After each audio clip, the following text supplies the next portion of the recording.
of your comfort zone, you won't understand this thing. Back at home and be thinking, now we be big brothers of Africa. The only thing that we are taking place in Africa today is in population. That's where we are first right now, in population. And actually our population currently is a cancer to the rest of Africa. Because if Nigeria continues to get bad, all it's going to cause is automatic migration. And where are Nigerians migrating to? Because of the fact that I've said that I'm into travel agency.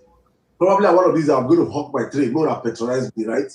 But I understand how the dynamics of visa application is right now in the Western world and how they are locking up shops for Nigerians. So the quickest exit for Nigerians currently is through the borders. You see people that are using the desert, going through the desert, through Libya, through the Mediterranean to come to Europe. Or the closest exit is either through our neighboring countries, either through the Bakassi to Cameroon or through Badagry to Benin Republic, which leads you into the other Western African countries, Togo, Cote d'Ivoire. That way, just the Oka they go, right? And these countries, Ghana, these countries are not naturally very big countries like we are. And an influx of Nigerians to this country will only affect them, affect their economy, because they plan well. We have failed to plan as a country. We have been stuck in the same position of giant of Africa, big brother of Africa. We have just been in one position. We have not grown. So and this is where it hit me yesterday when our sister came up here and she's actually in Togo. Somebody from Liberia was on the show yesterday. He was talking about how is it $5 Liberian is worth more than 15,000 naira. Today, Liberia, that fought war when George Weah, is it what's this man name? Is it Doe? Somebody Doe, Samuel Doe, in the 90s.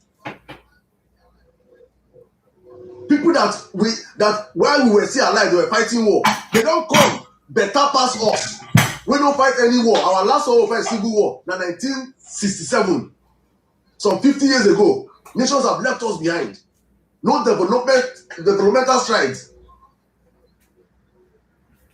And when you come out and you're saying these things for Nigerians to understand, and that's why for me, these past few weeks have been so emotional for me because, I said, what we are demanding for as Nigerians, it's not far-fetched. It's not what has not been that.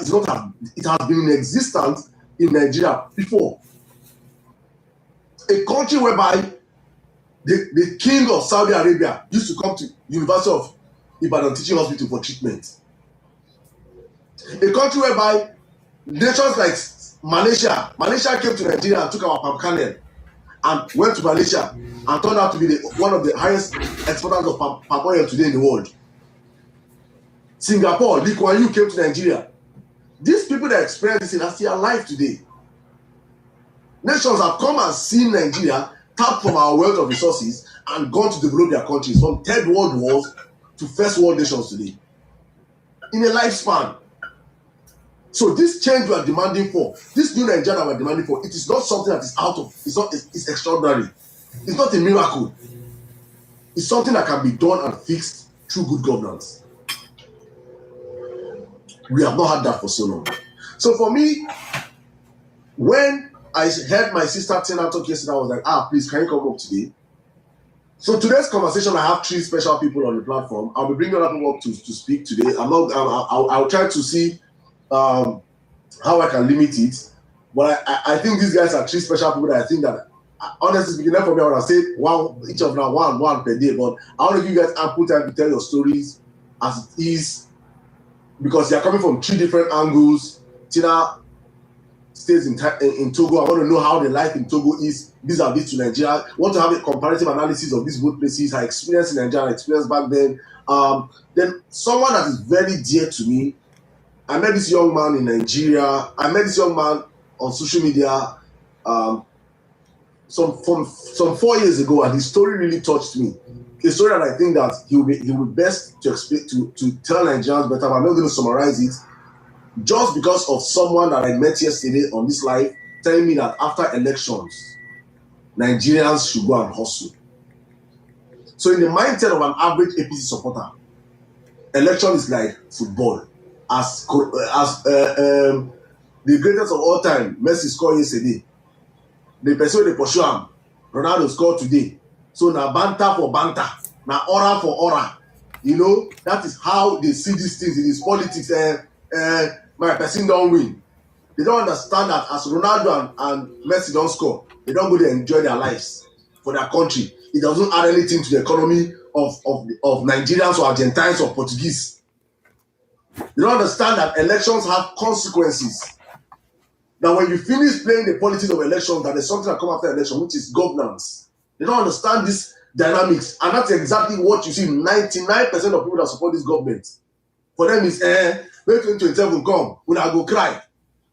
If we rig and finish, when I go cry. Like, you see how they think that after the election, and God forbid it, these criminals in power by one way or the other, because Nigerians are stupid enough to allow them to rig themselves back to power, then common Nigerians will cry. Meanwhile, your mothers are the ones that will be pursuing, will be stone bread. Your mothers are the ones that will be unalive, will be kidnapped. Your fathers are the ones that will be picked up in the farms. Things are as difficult for everybody. So this young man in particular, Nigeria happened to him. And I would love him to share a story, because this young man went out to hustle like every normal Nigerian. Like APC tell Nigerians, if you be waiting for government to do it for you, which is insanity, because in same countries, government do it for them.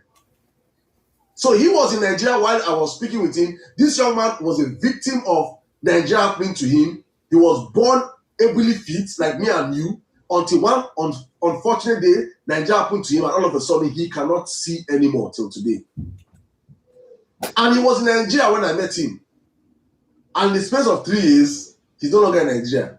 He's in Canada. So I want him to share his experience today with Nigerians, just for us to understand the dynamics of how these two nations have treated him. So his story, he will be in the best position to share a story today. And finally, my sister Jaja here, that I would love to. She said some stories the last time she spoke. Her last question, she dropped some information that she's the daughter of a very prominent journalist in Nigeria. I don't know if she wants to divulge all those things, but I think she'll be in the best position to divulge those things to divulge. But I think she has an insight to what's happening in the country, and the voice I think all of us will hear today. So guys, welcome to the show. Please, if you are excited as I am tonight, please let's share the live. Let's repost the live. Let's go up into the conversation. I just want us to know that tonight's live is going to be a very interesting live, as has always been on the Emir SirDam show. And if you're requesting for the mic, I see I'm going to do my best to bring as many people up as possible. Thank you so much. Well, I'm going to start the live right now with let's start from Tina in that order, because I think her story is one that I promised to bring her up here today. Tina, can you hear me? Yes, I can. Good evening and good. Is it mine? Let me check. Sorry, please, I'm coming. All right, say something. Let me hear, please. Hello? Are you using your earpiece? No, I'm not. Okay. Please. Is it better now? Is it okay? Yeah. Try. Go on. Okay, so hello everyone and welcome to another episode with SirDam. So my name is Tina. I'm born Igbo, born in Nigeria, but my job has allowed me to travel to West African countries. So my first visit to West African, neighboring countries and West African countries mainly. My first visit to a country where I saw things working differently was in Cameroon, 2013. Went for Cameroon for an excursion, visited different cities, Boya, Limbe, Yaoundé, Douala. And one thing was constant security, even in those places you think is a rural area. It's not what we are used to from where I came from.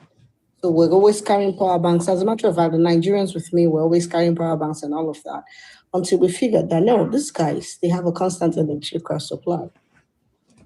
And then other countries follow. But basically, I'm going to speak about Togo. Togo is where I live right now due to work and marriage. So even though I was born and raised in Nigeria, I understand that in the West African region, in Africa in general, there is a corrupt practices in our political system. But Nigeria's corrupt practice is spectacularly different. In other countries, the corruption would go on, but the leaders will ensure that the citizens have the basic. However, in my country of origin, the citizens do not have anything. So in that order, I would highlight some of the benefits that we Nigerians enjoy. I'm just trying to speak as fast as possible to give room for others. The benefits that Nigerians enjoy here, and if you take those away, Togo is like a village compared to Nigeria. The capital city, which is Lome, is not half as beautiful as some of our states in Nigeria. I am not exaggerating. If any of us here or anyone who wants to visit, I am a call away from you. I would help I don't know you. if you could just please be a little bit more audible. Bring your phone closer to you so that, because people are listening from other parts of you might not be able to go on TikTok, but I want your volume to just come up a little bit, please, if it's possible. Okay. So what I'm trying to say is Togo is not anything compared to Nigeria. The capital city is not half as developed as some of our states in Nigeria, let alone our capital, our economic capital and administrative capitals, which is Lagos and Abuja. However, even in the rural areas of this country, they have a working system. The basic needs of citizens are provided for. While you were speaking earlier, you did mention Nigeria happening to a person here. That is the term that Nigerians have coined to describe the norm that we experience that is not supposed to be in a working system. Corruption is not autonomous to Nigeria alone. It is a global thing. It is worst with African nations. Take the French African nations, for example. I can speak on those areas because that is where I am bilingual, basically. I am polyglot, but my job is mainly French English. So as a result, I have visited neighboring countries from Benin Republic to Togo, where I live, to Cote d'Ivoire, to Cameroon, to Central African Republic. So corruption is not peculiar to Nigeria. Bad political leaders is not peculiar to Nigeria. However, it is how these people treat the common citizens that make it terrible. I have never heard, you can never hear in a Togo government hospital that they do not have oxygen. It's impossible. Yesterday, I was talking about the benefits that even myself as a foreigner enjoyed. Though I was thinking it was peculiar to citizens, these are provisions made. But I discovered that the percentage of that provision for citizens is higher.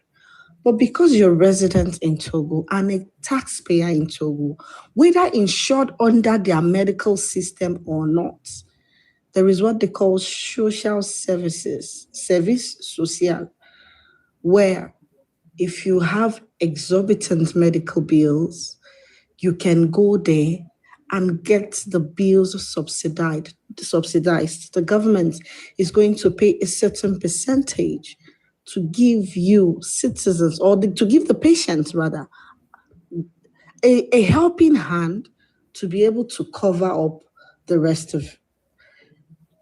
You're talking about our policing system. In these countries that I have mentioned, you don't find police officers on the road holding guns.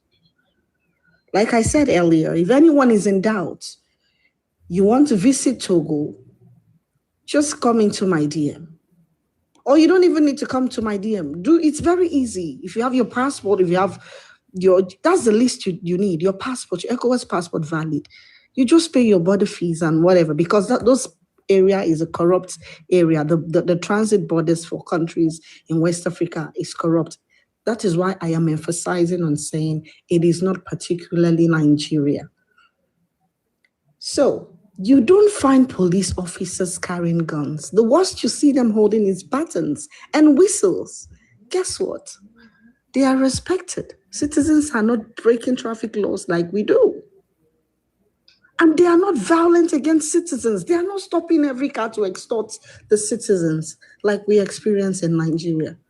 When they stop you, they have a reason. When you present your documents, they don't have any reason to hold you. They let you go. Another thing they have, I was talking about constant electricity in these countries. Take a tour, Nigerians. You will see that we are suffering. You don't hear the sounds of generator sets in these countries. And for the like of me, I do not understand. Nigeria, once upon a time, was a sole supplier to most of these countries in terms of electricity. But they have figured themselves out enough to give electricity even in rural areas, the emphasis in rural areas. I don't know the last time many of us saw pipe-borne water in Nigeria.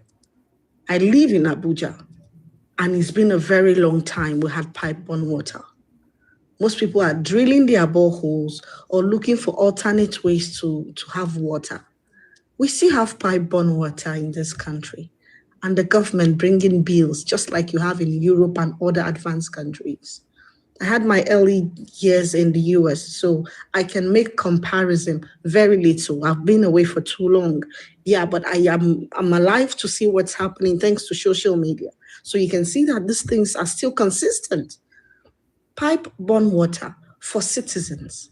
You are not begging. You're not sourcing for it. We're talking about security. Bomb blast in Lagos. When was the last time Togo was on the map, or any of our countries on the map for such acts of terrorism or bomb blast or all form of insecurities that we are experiencing today? It is not there. But let me shock us. It is not because they do not arise. It is because the government cop them the moment they are starting. You can make a research sometime in 2019 through 2021 at Senkansin area of Togo and some areas in the north. They were believed to have received some terrorist group. They linked them to Nigeria. Of course, anybody that has a terrorist in their country will say they come from Nigeria. I don't blame them. The government did not only talk on TV. They don't even talk. They call it before they inform the citizens. And when the citizens got to know was because they want citizens to work with government, see something, hear something, say something, so that the government can come to your rescue. Do not cover up these ones. That is why we can sleep with our two eyes closed. Most people who live in these countries will tell you that they don't have strict fences, high fences, and strict security guard and all of that like we have in Nigeria. And it is not because they don't have crime, but the government makes sure that these crimes do not grow wings in their country. The government is still robbing the citizens, doing whatever they want to do. Let me talk to us a bit about the political system in Togo, for example. Before now, they were practicing a presidential system of government. You know, the family in power, you can do your research, everyone. The family in power, the Nyasingbe family, they have been ruling for almost 50 years now. The father ruled the country and his son took over. Now in 2024, the legislation of the country, the legislative part of the country, of course, is a presidential system of government. They came up with an idea where they changed their constitution, thereby introducing a different type of political practice where they now have a prime minister and a president. And that came as a result of the clamor for a change. This French African states, you can research it. You can find a leader. What's this guy's name? Paul Biya of Cameroon. He's almost dying, but he's still there. He's not going anywhere. So it's a norm. The only country that is close to redemption is Benin. They try to ensure that periodically they change their leaders.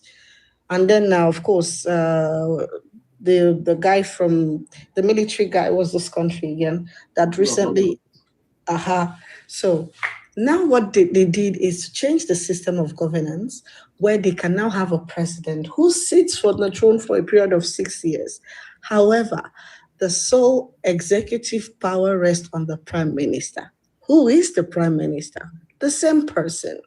And guess what? It's for life, the office of the prime minister. I'm just trying to point out the fact that political corruption and practices is here, but they try to give their citizens the bare minimum. I have mentioned pipe-borne water. I have mentioned the constant electrical supply. Of course, recent times we're not having power outage where they disrupt powers for a few minutes and that's it, or a few hours, of course. There were reasons for that. The government tried to explain why we're experiencing that. I don't know if anyone has ever explained to anybody in Nigeria why they don't have light for the longest. But here they still feel that the citizens have the right because the citizens will complain.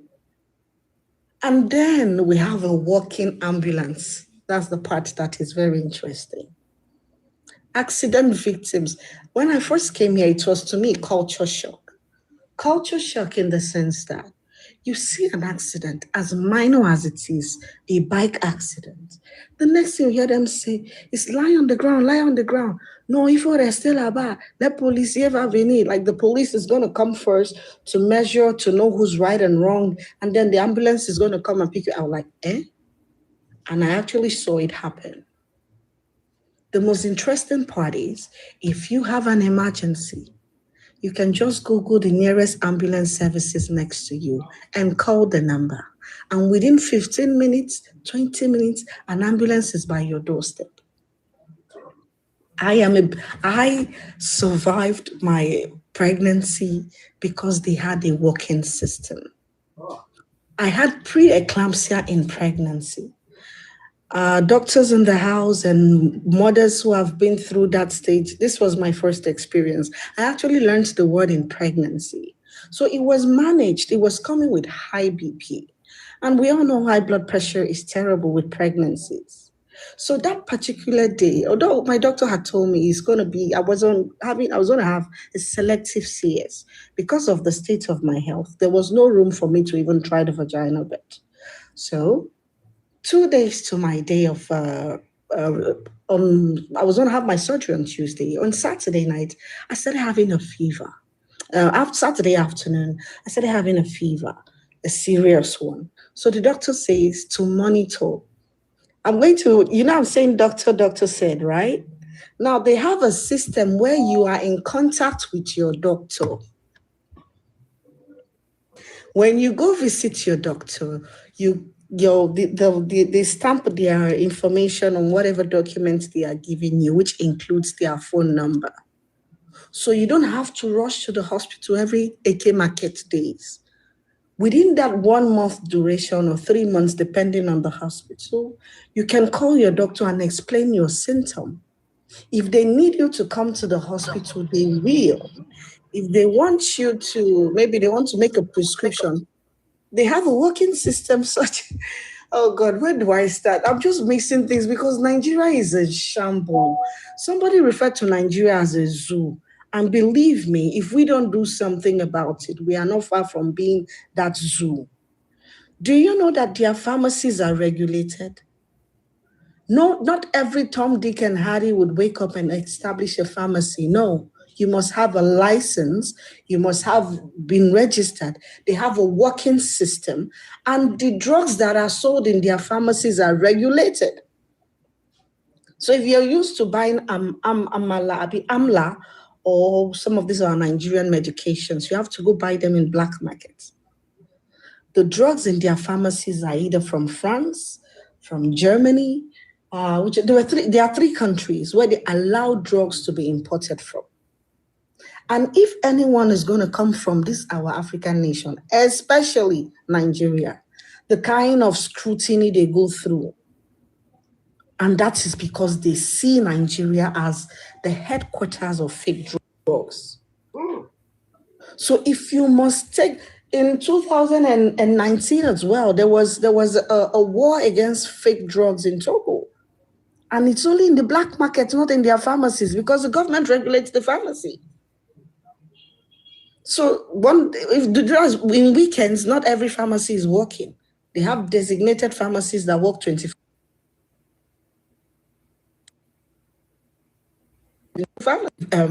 environs. So they have a working system. Now back to the story about the ambulance. So I had a fever that my doctor says, okay, my husband should now monitor every hour, considering the danger we already are afraid of happening. If the fever gets to a certain point, or my BP gets to a certain point, that I'll have to deliver that baby before the Tuesday. We'll say, okay, something PM. Brother, it was raining. Sir, it was raining. And out of the blues, the fever came without control. The fever was about 39 point something. And of course, my BP was over the roof. So the doctor, with my husband, sent the details to the doctor. The doctor said, no, bring your wife to the hospital. We're taking the baby out right now.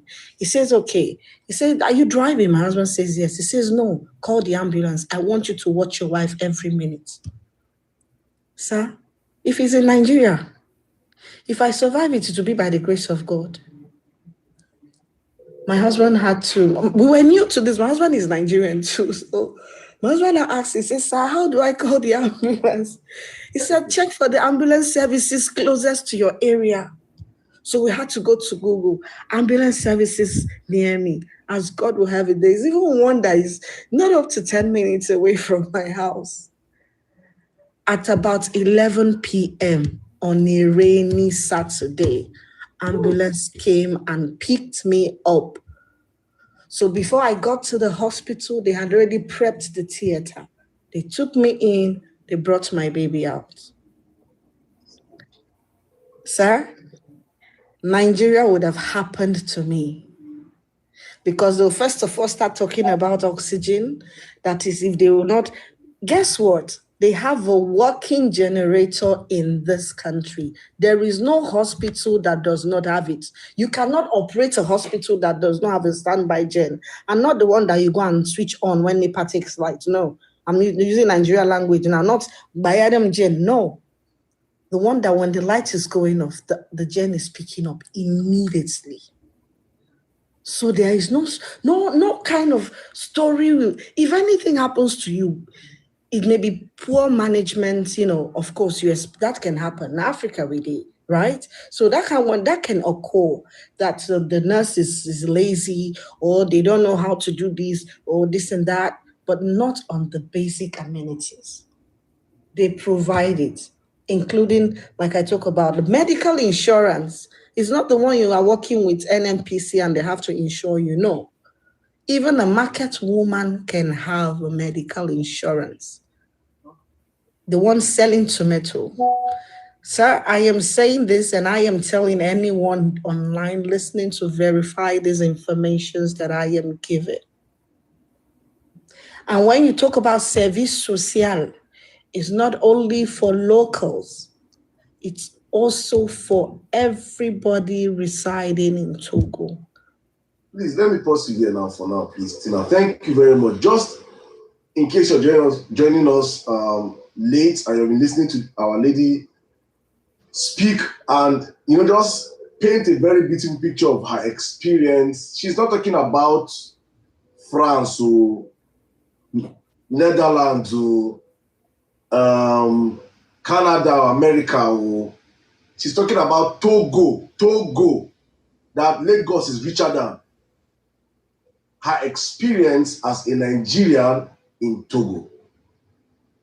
This is for those that think when we demand for the little things, like Prof said, the low-hanging fruits, the basic amenities, very basic amenities that every government should provide. This is what Tinubu can provide for Nigerians in the space of 3 months. I want to ask you a question before I will bring in other people. Just these two questions. If you can just, I want to ask you first of all, how expensive is electricity in Togo, please?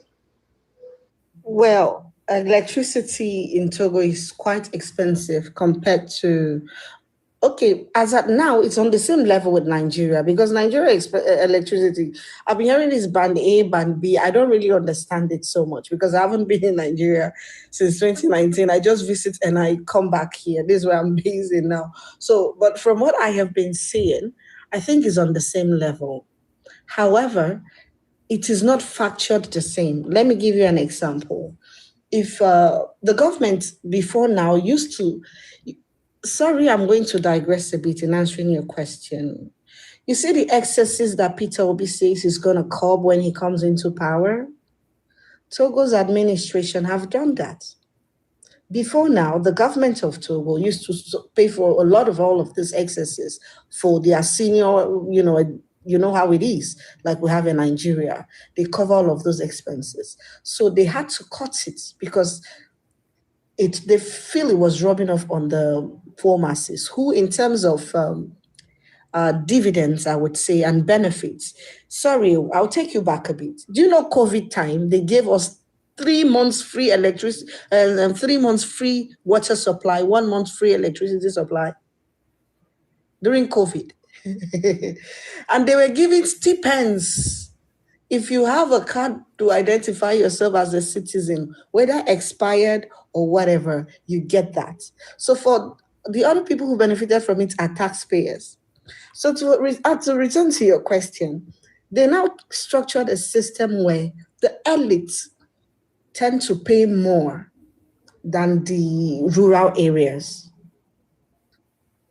I don't know if you understand that. It's not the same tariff. Yes, it's not the same tariff.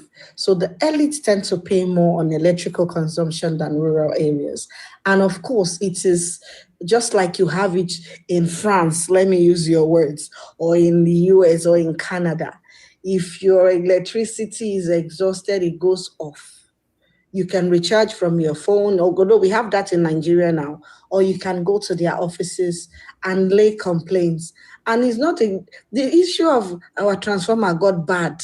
Then I've seen this online. Transformer is bad, and then the people in the estate after waiting a lot on the government will not start contributing money. It doesn't happen. If they even bill you wrongly, just take proof of your electrical consumption. Just snap it and go to their office, fill a form, file a document, they would bring it.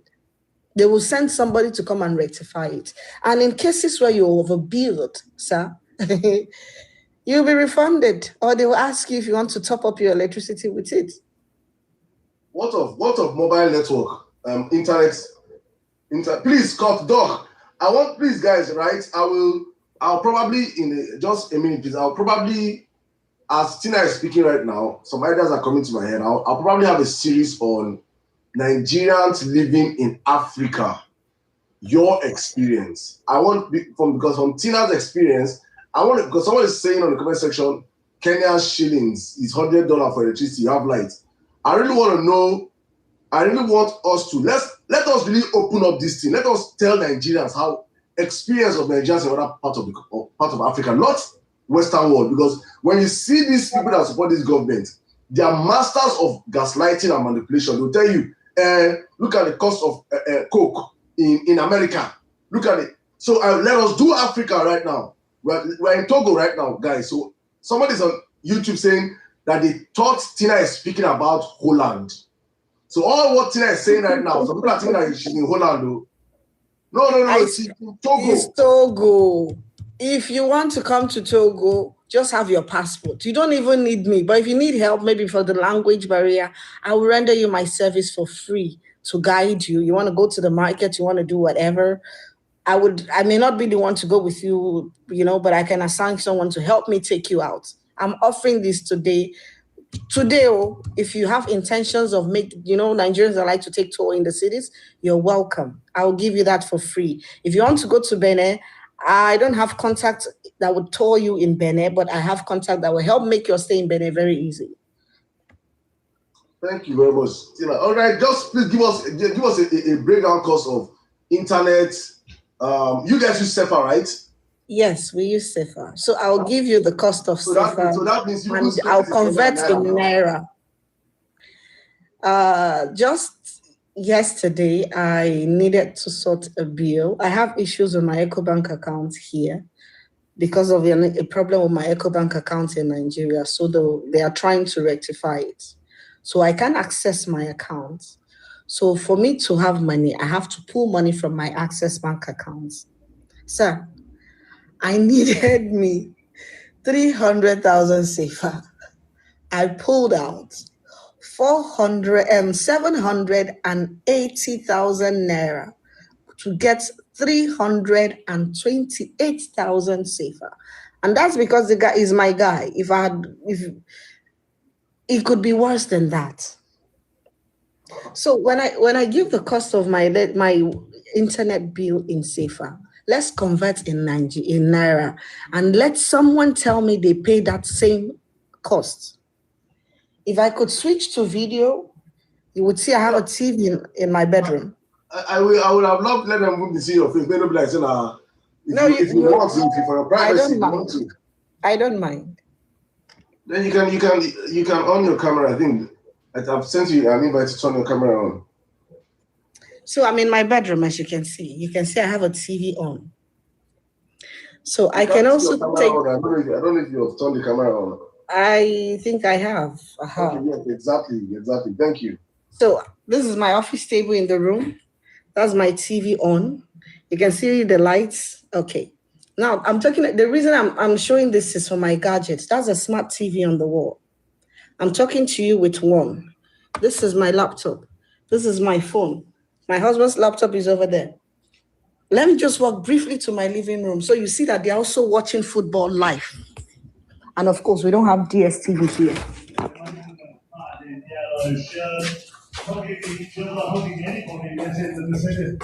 Without generator.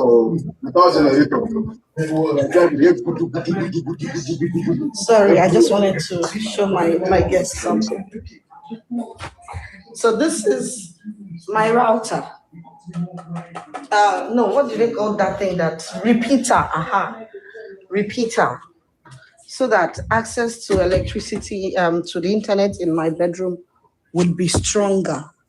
Sir, I live in a smart house, right? Where we need internet for everything. We pay 15,000 SEPA monthly. There are different bandwidth, right? So there is one that is for 25,000 SEPA monthly, which means it's a higher, I don't know how they call this thing. Higher speed, yeah. Yeah, you have higher speed. But you can see the TV there, this one. So what do I need a higher speed for? So 15,000 SEPA converted to Naira, 15, 30, is not up to 50,000 Naira. So I pay for the internet in the house. Yeah, it's unlimited for my house. Oh yeah, Nigerians in the comment section. Oh yeah, how much are you paying for internet for it? Unlimited. So here is even more expensive to buy mobile data than to have your Wi-Fi installation. However, the reason you can see this route, we have our personal one for the house, but there is one for the two for the building, one for downstairs, one for this floor. So the reason we disconnected from, and if we were using that one, sir, guess what? We'll be paying less than, give or take 10 or 15,000 Naira monthly if we were using the one for the building, right? Because the bill is shared. So we decided to, we'll have to buy repeater to bring the internet closer. So my husband says, no, let's just disconnect from it and we'll have ours installed. So you are paying not up to 50,000 Naira monthly for unlimited internet supply. The only time your internet is off is when the let me say 31st of June 2026, it will go off. They will give you notification 5 days before, and 3 days before and a day it's going to expire. So they will give you a reminder, your internet is going to expire, so they go and renew. You are not in a hurry to renew to have turnover, or you want to renew so that this my unused MB will be forwarded. No, all of that is not happening. It's not happening. So a working system, and before now, the one we're using used to be higher. I think the government intervened. I'm not sure. I won't quote wrongly, right? However, sir, I am paying less than 50,000 safer naira, which is 15,000 safer for monthly internet subscription in my house. Let me circle back to the hospital, because let's go back to the hospital, please. Yes. Please. I don't know if you've attended a hospital in Nigeria before. If I have what? Oops, Babana. Before. Sorry, please. Yes, I have. Sorry. So let's just compare and contrast the facilities you experience in both countries for Nigerians. If you can just summarize it for us, please.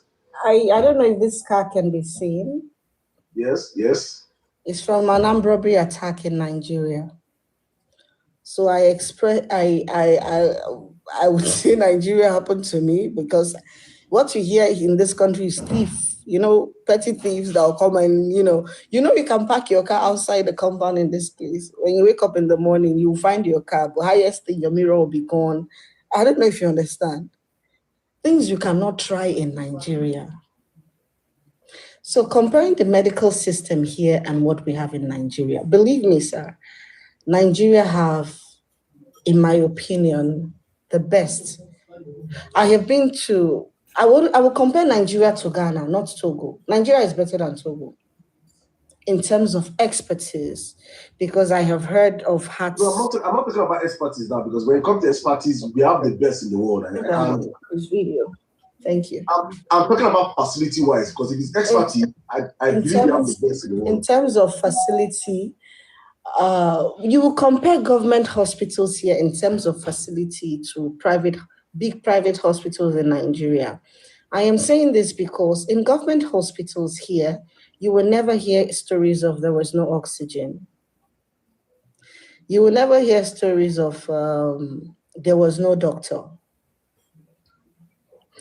You will never hear stories of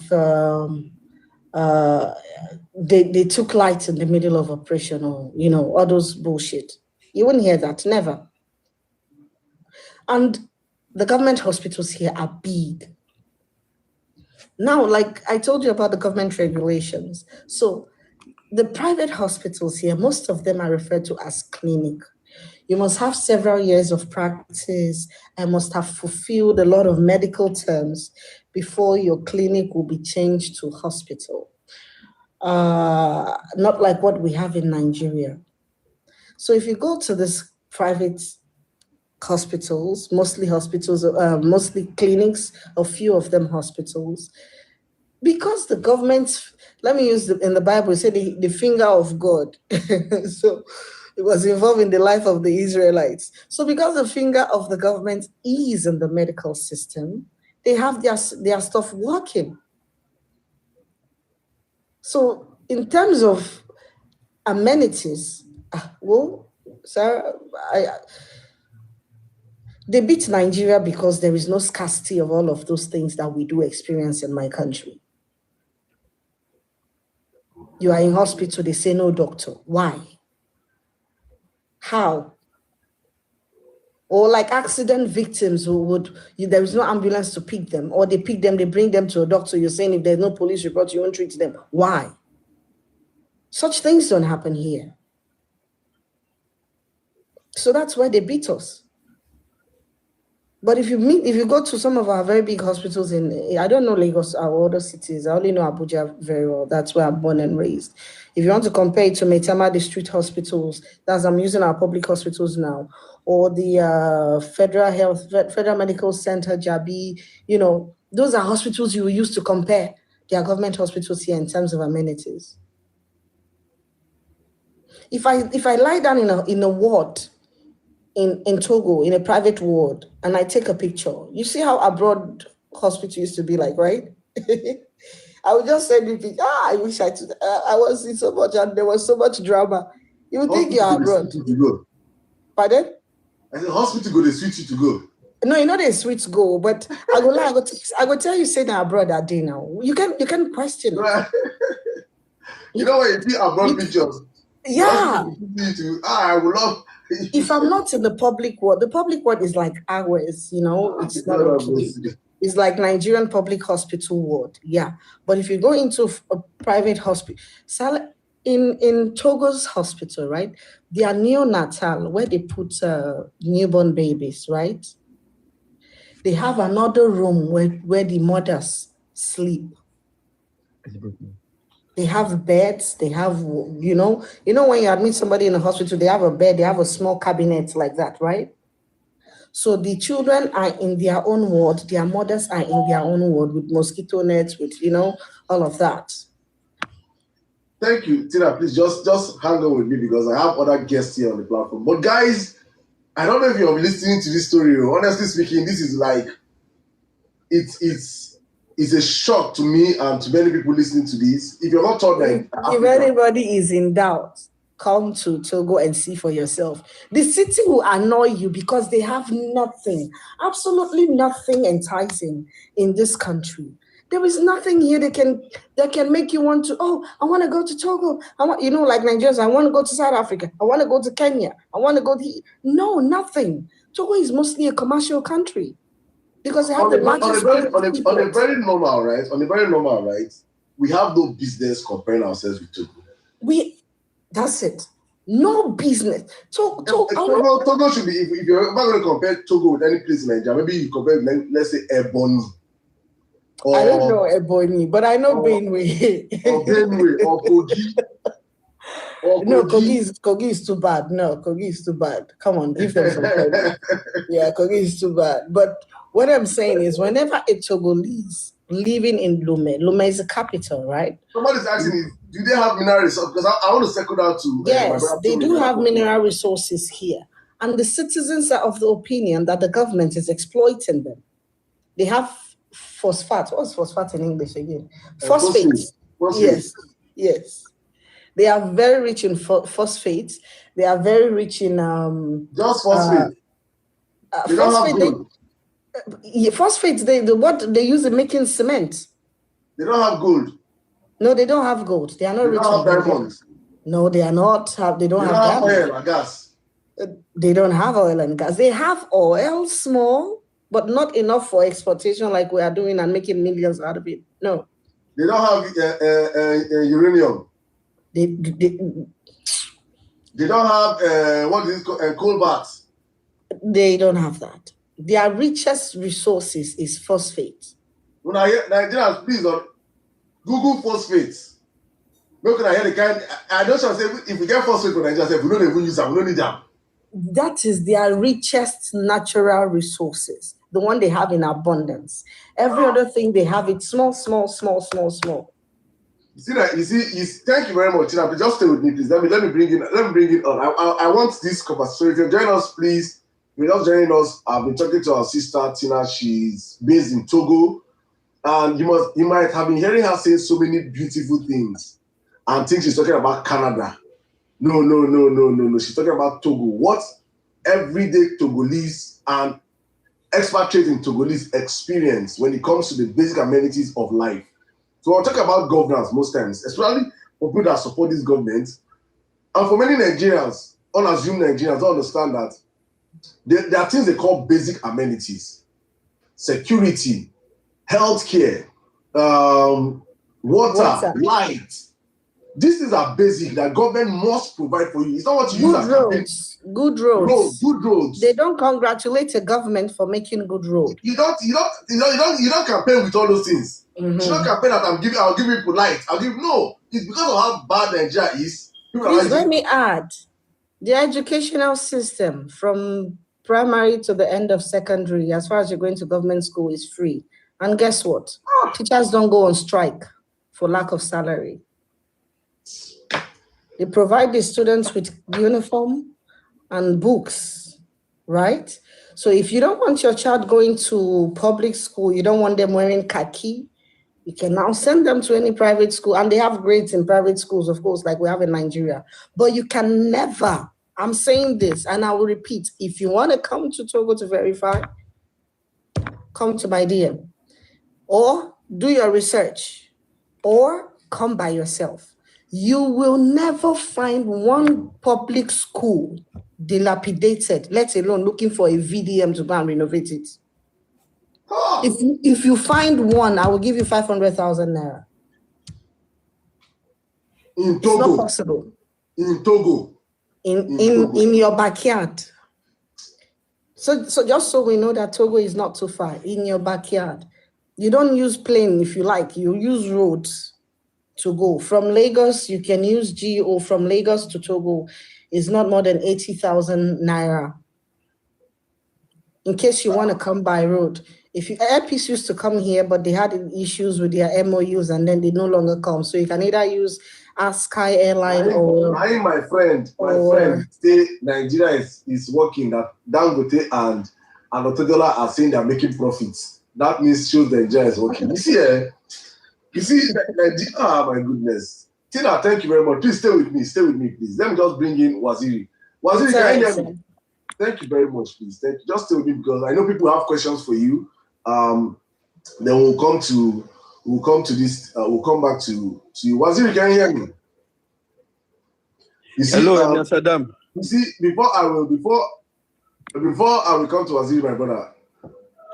So someone is asking now, what is the population of Togo? You know that's the problem of the people in this thing.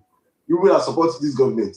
If I now bring for everybody a nation that is big, same size that is bigger than Nigeria. If I now bring for a nation that is bigger than Nigeria, now people will talk, say, and I go begin change the question to what is their date of birth. You people always find something to just change the whole narrative. If Togo is small and it's not populated, and so what? Are there not bigger nations than Nigerians that do well for their people? How is China's population? China is 10 times the population of Nigeria. Don't you know how China was 20, 30 years ago to China today? 20, 30 years ago, can you buy something from China? They'll tell you it's Chinese product. It's fake. Look at China today. So please, let's stop this approach. Try to change the narrative every time you are trying to hold this government accountable. And I must find one excuse. When I'm bringing my brother Waziri, thank you so much, my brother Waziri. I'm going to come to Waziri. So Waziri just shared a story for Nigerians. This is someone that I said earlier on, if you've joined this space earlier, I said this young man was born like me and you. Waziri, I don't know if you want to turn on your video because I don't want this to be a very spectacular space. I don't know if you can turn up your video. Come and let me turn on my video. Baby, turn on the video. Oh, okay. Hello, can you hear me? Emir SirDam. I can hear you, my brother. Sorry, I need my wife to help me do one or two things because TikTok is not really accessible. But can you see me? Let me see. If you can turn your video on, then I think we can see you. Oh, okay. Hold on. Baby, come please. Come and turn on the video. Yeah. I did. It's not on. Okay, yeah, you're on now. It's on now. I can see you. Okay. Thank you very much. Sorry, TikTok is not accessible yet. It's not like Twitter. Thank you very much. Thank you. So I came. Just let me do a little intro for you before you come into the conversation. But thank you. This is my brother Waziri. I met like 4 or 5 years ago. And when I heard the story was one that I was like, how can we make this guy's story global? How can the world hear about this guy? And you see his passion when he's speaking about how much you want Nigeria to work. And you see how life happens. In the space of four years that I've known him, he has seen two sides of the world. The Nigerian angle and the Canadian angle of the world. So for context, Toby is currently partially impaired. He was not born this way. He was born like me and you with our sight intact. Well grown, you see, I'm handsome, fine man. You wake up one morning, make him go hustle after make him go do hustle. like you people in APC always say, after governance, go and hustle. Go and find your way. Hustle, you know? And he woke up to go and hustle. Hey. And Nigeria happened to him. So I'm going to allow Toby to share a story for Nigerians to understand, because I can't do much than him himself. And then we can ask questions, do comparative analysis of both sides, and why he's still talking about Nigeria today. That's why where he is. My brother Toby, welcome to the show. How are you doing today? Thank you so much, Emir SirDam. Thanks for inviting me. I'm not wearing my dentures, so you can see my teeth. I came to where I am so that people understand, you know, where I'm coming from. Before I start, Emir SirDam, permit me to start this way. You see, recently, a lady who is blind back in Nigeria, who was doing well, actually she was managing under Buhari. She was doing well. I would say she was doing well for herself. Her husband is not lazy. She's married to a northerner, but they live in Lagos. This lady has been begging me for the past 3 months. This was a lady that was doing business under Buhari, that was still managing. I've just been trying to avoid. It was just yesterday that I just at least tried to send her something small. Where am I heading to? You will see these APC people will come and tell you, Dangote is doing well. This person is doing well. Motedola is doing well. How about the average Nigerian? How about the stories of this kind of people I just told you about? And you're using it as political points. It's really unfortunate. Now, to my story, Emir SirDam. An APC guy came in yesterday, and I'm going to ask a question. I'm going to ask a question with my story. The guy lives in Lagos. You know, he was politicking, no humanity, no empathy. You could literally read it. The guy that came after, what's his name, Archangel. And I was almost weeping for a young guy. He sounds so young, lives in Lagos. Now I'm going to ask a question with my story. I was hustling back in Nigeria, back in 2019. I wanted to start up a business in Computer Village. I worked with everybody. I worked with Igbo people. I mingled with a lot of people. I was raised by a single mom. I wanted to, you know, do my own thing and just start up my life. So I started driving Uber. So this was in Lagos. I lived in Oshodi all my life. You know, so I started driving Uber. Long story short, I picked up a rider in 1004 estate. Victoria Island, Lagos, 1004 estate. For people who think Lagos is secured and your life, you think you're safe. We started the trip. I picked up the rider. We're going towards mainland on a co-bridge. I've never even entered Surulere. We're waylaid by 2 young men. And long story short, one of them pulled out a gun, and it was an improvised gun. It was a standard gun. I don't think I'll be alive speaking. It would probably have been an headshot, or maybe he shot me somewhere on my face.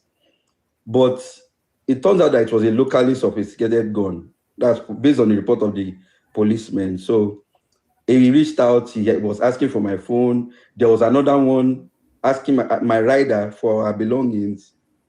And it happened so fast. I said, I won't lie to you. I was scared. The only time I saw a gun that close to me, a gun like that was in movies, you know. But this was a gun being pointed at me, and, you know, long story. I just want to, I don't want to dwell on all this part of my story. So, long story short, he shot at me. Within a minute, I was just about to reach out to my phone, a phone that is no more than $50. And within a minute, he shot at me. Now, this was a bridge where the Tinubu people will say there's rapid response squad, police are located there and all of that. Emir SirDam, now, this is the crux of my story, because I've done a little bit of analysis of my story. The whole thing happened. My rider ran to get help. She came down from Bika. I told her to go get her. I was bleeding already. I could feel my hands getting cold. Now, at a point, I was left all alone by myself. Beside my car, I was bleeding out on the covert, in between both lanes. Those of you in Lagos that listen to me, you understand what I'm talking about. On the covert, I was lying down there, and I could hear cars pass by. Emir SirDam, it will not happen in Canada. even in Togo that my sister is talking about. Do you know why people did not come and rescue me? Because of a failed system. It's either if somebody come and rescue me, they will say, now you kill him. Before you know it, somebody will be in prison for what they did not do. So I don't even blame anybody for not stopping to help me. Long story short, my rather got the attention of some policemen. They took me to the hospital. I went to Yaba Military Hospital. That was the first hospital I went to. The next day, they moved me to Lagos State University Teaching Hospital. Now, Emir SirDam, by the time I got there, the doctors came, they checked me. They said they will save one eye. I want you to be noting these things down. They said they will save one eye. And Emir SirDam, I'm just rushing through my story so I don't bore people. Emir SirDam, they said they will save one eye. See, this is getting me emotional. And after a week, they told me that they will come after 1 week. They said this eye is looking, I think it was the left eye. They said it's still looking savable. They can do that, this thing. Emir SirDam, after 1 month, it was my mom that was putting eye drop in my eyes. The nurses will come once in a while, do their best. Where am I heading to? If this APC supporter was in my shoes, partisan, doesn't know about politics, and this happened to you, would you be here supporting APC the way you are supporting APC? That's just a rhetorical question. Now, that woke the political awareness in me. The next thing I knew, Mr. Peter Obi came through.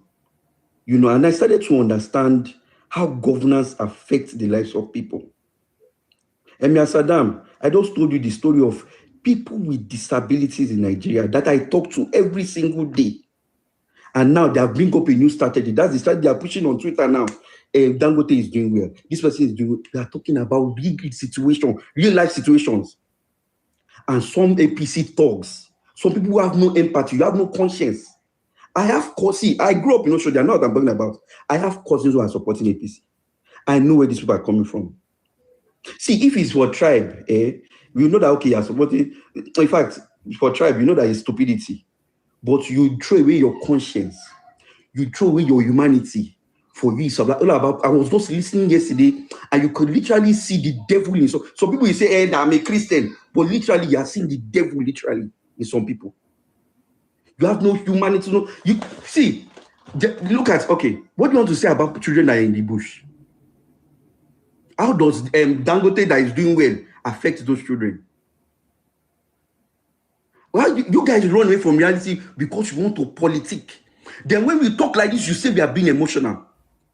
You see, let me tell people this, especially youth.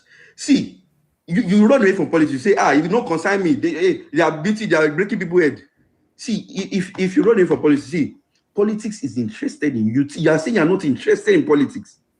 It is interested in you. Emir SirDam, if I was in a working system, Emir SirDam, at least I'll be seeing my children today. Some people say I want to use. If I don't give a heck, if you think I need to go political point, I'll probably have been married. I'll be able to see my children.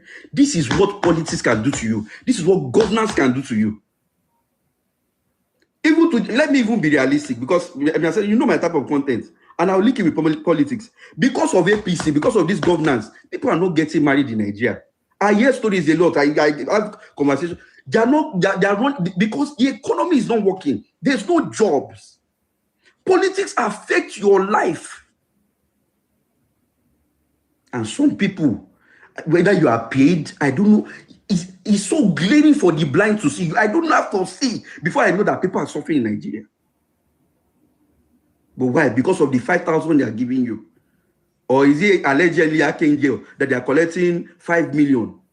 You throw your conscience into the ocean. Yes, there are people like us who will always speak the truth, no matter who is involved. I saw somebody I respect so much. I called them Emir SirDam today, and I was like, "This is what the heck is going on?" Emir SirDam, I'm in Canada now, and let me just brief you. Just the little that I can. I'm not going to take much time. Emir SirDam, do you know that even before I came to Canada, when they were doing all those their rubbish, do you know that I missed one part? Do you know that when I was in Lagos State University Hospital, I was fetching water myself. My mom had to be fetching water. There was no running water. At some point, the toilet was full. My mommy could not use the toilet. Is it mosquito? There was no net. Now, I was complaining about the delay of the doctors, Emir SirDam. And I think it got some attention on social media back then. And my mom, because I was raised as a single mom, she used to sell kunu in Lagos State University. I grew up in Lagos. I know what I'm talking about. She used to sell kunu. That's how she raised us. We used to sell kunu. Me and my brother, we sell kunu also that time when we were still young in Lagos State University. So she knows some people that are connected to the Sanwo-Olu's government back then. Now, guess what happened, Emir SirDam? I complained that this is me. I was shorting. You told me you will save one eye. And doctors have not come forward. 1 month. And now, after everything, the eyes got infected and now started complaining on social media. Then guess what happened, Emir SirDam? One of the head nurses, that is, they know themselves. Now we came to tell my mom, Mrs. Waziri, people should calm down. No. This your son's story has gotten to Oga at the top. That's how they said it. The next day, the next thing we knew, the manager director of Lagos State University Hospital summoned me and my mom to his office. And Mr. SirDam arrogantly, I speak the way he said, this is the way he said it. He said, I'm so sorry for what happened to you. But why are you complaining on social media? Which means the government heard about my case. But why are you complaining on social media? And Mr. SirDam, I couldn't cry. But like I will repeat it again. If only now let me just wrap up what I wanted to say. Now the next, after we're done with because I couldn't even take it off. My mom and we just moved to I Foundation at Ikeja. And Mr. SirDam, I quote the doctor. The doctor said, if only you had come. This was a private hospital, and this is a lesson to people. See, in the meantime, if you can go to a private, how many people can even afford private hospital? And if probably I went to that private hospital, they probably would have saved one eye. That was what Dr. Okonko, I remember the doctor's name. I will never forget. He said, if only I came earlier. You see how government trickles down and affect your life. And so people play politics with people. Now I'm in Canada. I'm not just like this, Madam Tina said, now I'm in Canada. I'm not a citizen. I know what Canada is doing for me. I know what Canada is doing for my children. Free education. There's child benefit. And this is a country that doesn't have 1/3 of our resources. It's only Alberta that is rich in oil. I don't know if about other provinces, but I always hear about Alberta. Nigeria has I can beat my chest that if Nigeria was working, every person with disability in Nigeria will not be poor. Because I am living a okay life, I have nothing to worry about. Emir SirDam, recently, there was a time my daughter, I was scared that she was going to choke. She put toy in her mouth. I called ambulance. Although before the ambulance came, thank God my wife did CPR lessons. But look at me. I was on that road. Nobody called down. I was just in the traffic. I was bleeding out. And it's only by God's grace I'm alive today to share this. But as I wrap up, I know many people may ask questions about, the difference between Nigeria and, when it comes to disability or what have you. But as I wrap up, I want to speak to the youth. See, if you don't get rid of this government, Nigeria will happen to you. And I'm not saying that it will happen to you one by one. See, the people who complained yesterday are the victims of today. Those people that you saw, they once saw people being kidnapped on TV or on phones. Those people that are being kidnapped today, that are facing all the insecurity or what have you, or the bad health system, they once saw that people go through this and say, God forbid it not happen to me. It happened to them. Look at it, in the news recently, they kidnapped APC chairman for Kebbi State. See, it's not like we hate President Tinubu. If Tinubu was doing well, I would support Tinubu.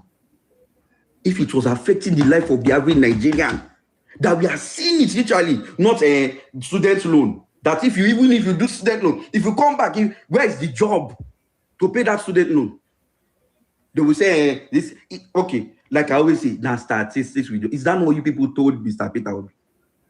Is it statistics that the poor people that are suffering now, is that what they will eat? Young people of Nigeria, see, if you don't take this next election, if you don't grab the bull by the horn, go ready, carry stick to defend your votes, carry 2 by 2. If you have dogs, just like what people have been shouting, if you don't get this man out of that place, this coming election, let me put it the way it is. Let me just put it mathematically. Nigeria will probably happen to you, whether you're an APC supporter or not. It will come to you. I'm not swearing for anybody. It is the reality. It will come to you. Even if it was Mr. Peter Obi that was there, and this is what is happening, I can bet Emir Saddam that he will be creating this space too. Even though we like Mr. Peter Obi, we will be dragging him. That is what it's supposed to be. No, yeah, you people will come here, you'll be coming to politics. People don't know how to win politics. Yeah, in Canada, they believe that government should affect the people. That's why these countries are working. It's Peter Obi people are concerned about. Governance you cannot do. If this man, Mr. President, was doing well, we will not be criticizing the way we are doing. For anyone who means well for Nigeria, let me end it this way. May Nigeria not happen to you. But see, for anyone who have chosen to throw their conscience away, for anyone who chooses to be inhumane to what is happening, it will happen to your family member, it will happen to you. One day, Nigeria happens. Emir Saddam, thank you. Thank you very much, my brother. Thank you. I don't believe you. Just as an appreciation for your perseverance. Our wife. Good evening, sir. Come to the camera. Come here. Let me flowers. Good evening, sir. That's the woman that married me when I became blind. You come here. Come to the camera. Come. I want to make you popular. Come here. This is the hi. Good evening, sir. There are 5 women in my life I respect. This woman is one of them. God bless you so much. I want to pray for you. Hey. On behalf of everybody listening to me, please, guys, I want you to dash this woman. Just dash her gifts on my behalf. I've never asked you for anything in my life. You, sir. I've never asked you for anything. If you love what I do on this platform, I beg you guys, please give these people like nothing ever. This woman is a blessing. Thank you, everyone. They are good women. She's a proof that they are really good women. This woman married our brother when he was blind. When he had nothing. She has been a pillar for this boy. Thank you, sir. God bless you. God bless you. Amen, sir. Thank you, sir. I don't feel love you past Waziri, but I love you after that. Thank you, sir. So much. Thank you so much. Thank you, sir. Thank you, everyone. God bless you. Thank you for taking care of our brother for us. Amen. Thank you for being here for him. Thank you for the sacrifices. Nobody knows if you're being with someone like this, you will not understand. But we know. God bless you so much. Thank you. Amen. Thank you, sir. Thank you. Thank you. Thank you, everyone. Yes, bye, sir. Please guys stay in touch, right? Yeah. Thank you. Thank you. These are my people. These are my people. I know.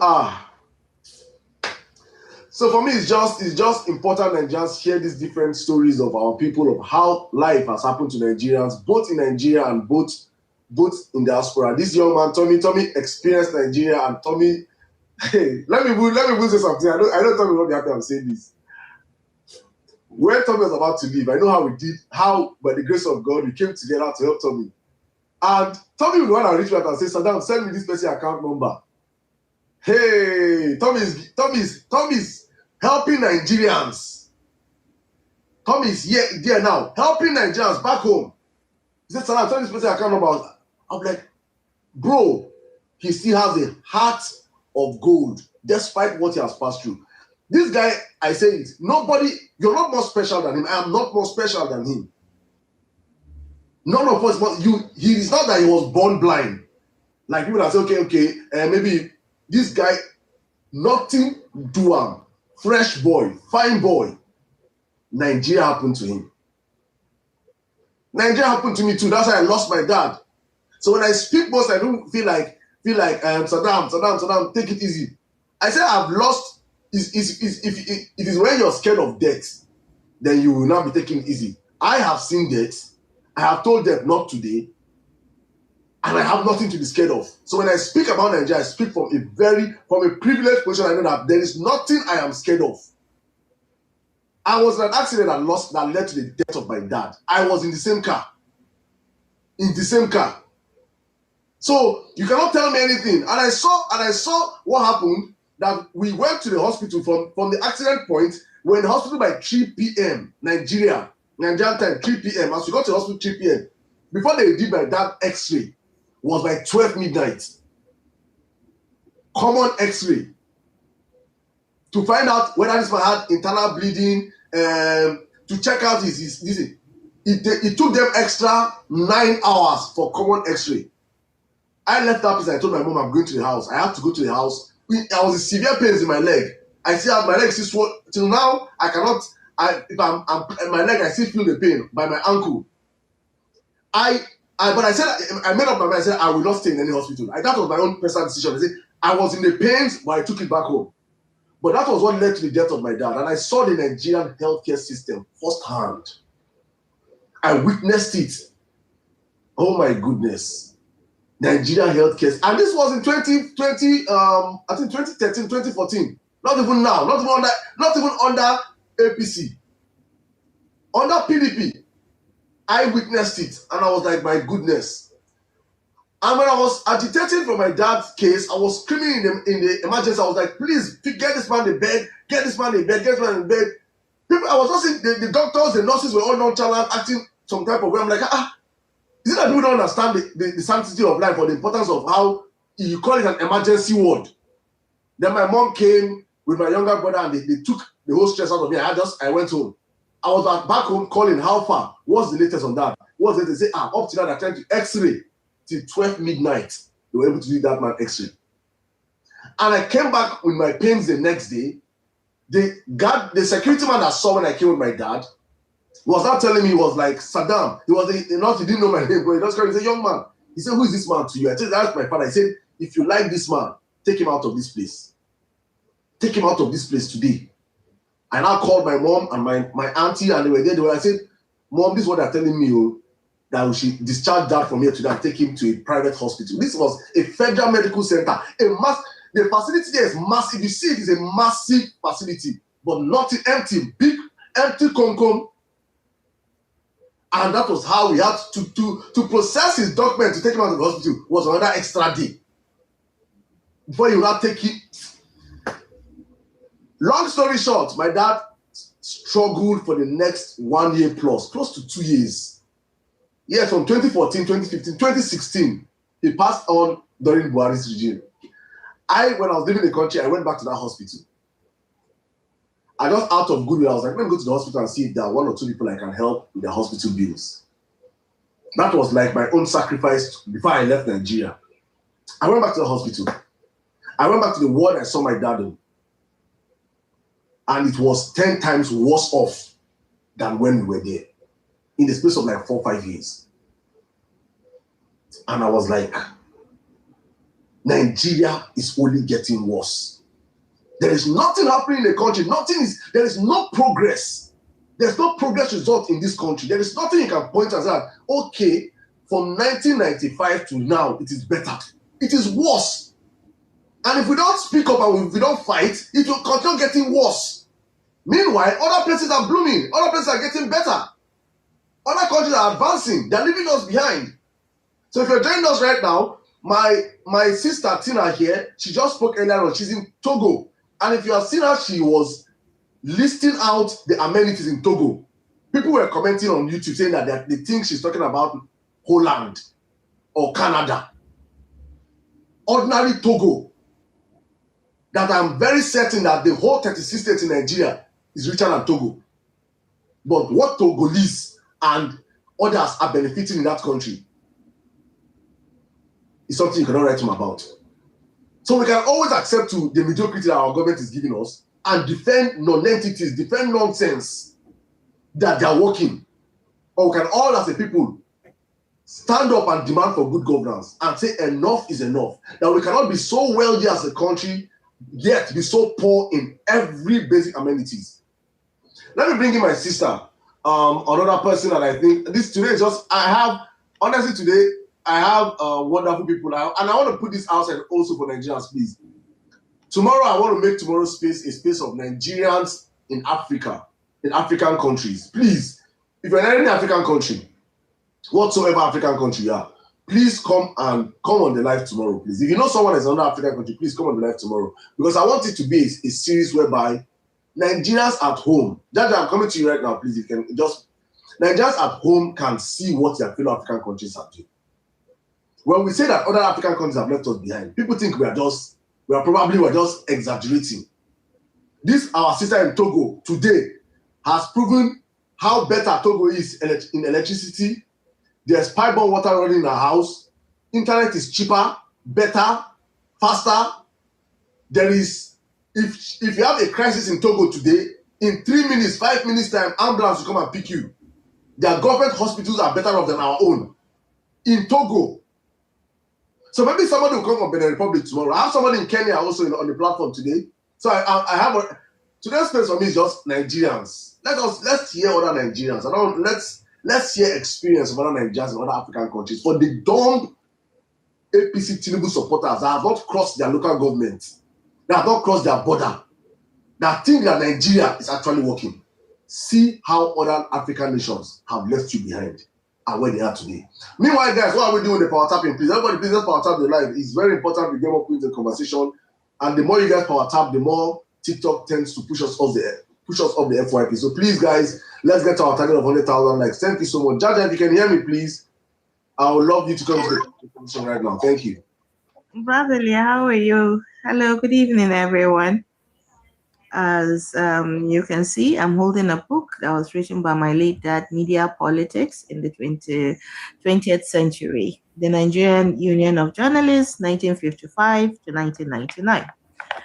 You know, I spoke about the script, and there's something very interesting. He was privy to have been invited to the World Conference of Non-Aligned Nations in Cuba. And there's a very interesting thing he wrote here. And he said, let me just cut it brief. I had briefly indicated the hostile reception by the Madrid security police in later pages. But the most significant aspect of note is the fact that the very day I left Havana on my return home to Nigeria on the 25th of November, 1975, as contained in my passport, coincided with the stealing of my entire documents of World Journalist. That significant date in the history of the evolution of the NUJ was the very date the famous Benin NUJ Convention 77 took place in Benin, which ousted me from the presidency of the NUJ November 25, 1977. Researchers, media historians, and contemporary practitioners of journalism may find it interesting to find out the significance of my ouster from the presidency of the NUJ, coinciding with the attack on my person by Spanish security personnel in Madrid and the stealing of my entire luggage at the British airport in London. Could there be a link between the events that took place in Cuba, Spain, Britain, and Benin in Nigeria, all one and the same day? Will media historians in the future, as in the present, dismiss these crucial events as merely coincidental? Could it be possible to argue that the Euro-American powers have vital stakes in the Nigerian Union of Journalists? Will these foreign powers welcome the emergence of the NUJ into a global force to reckon with? Anyway, I read this for a particular reason. And Please, as I said, SirDam, they try to silence everything that he has ever worked for. They try to cover everything up. So at this point, but Nigeria happened to me. I don't know if like 2 years ago, you could remember a woman that was evicted with 3 children that the former minister of Women Affairs, Uju, came to rescue. Well, my case has been ongoing for close to about 7 years. From one court, I think almost more than 10 courts that they dragged me. And at that point, I could not link what was going on. I only spoke out on domestic violence and then other things that were not adding up. But then again, I am carrying the grandchildren of a former senator, former ambassador, former this, former that, former that. But that wasn't the genesis of our problem. But then I did not link it to something that had happened in the past. So I was just a victim of circumstances. And to say that if at the long run, we tendered evidence, I was on Arise TV, had evidence was there, how they were tearing, roof tearing, and then we filed for fundamental human rights. And the lawsuit was filed. Guess what, SirDam? The whole evidence in court disappeared. From court after court. And you see, systematically, if they want to silence you, what they do is they drag you to these courts, police stations, all your reports will be missing. They will try to set you up to fit into the role so that nobody will listen to you. So while ordinary brands can't hold up, one shit about it. Remember. Hello, can you hear me? Yeah, go on, please. You can see the scar on my neck. I have other scars. You know, they will tell you the law believes in facts and evidence. I was just an ordinary housewife. And let me shock all of you, I'm not a degree holder. I am not. And I'm not saying that it was intentional, but that is the way I'm from the north. I'm a Muslim.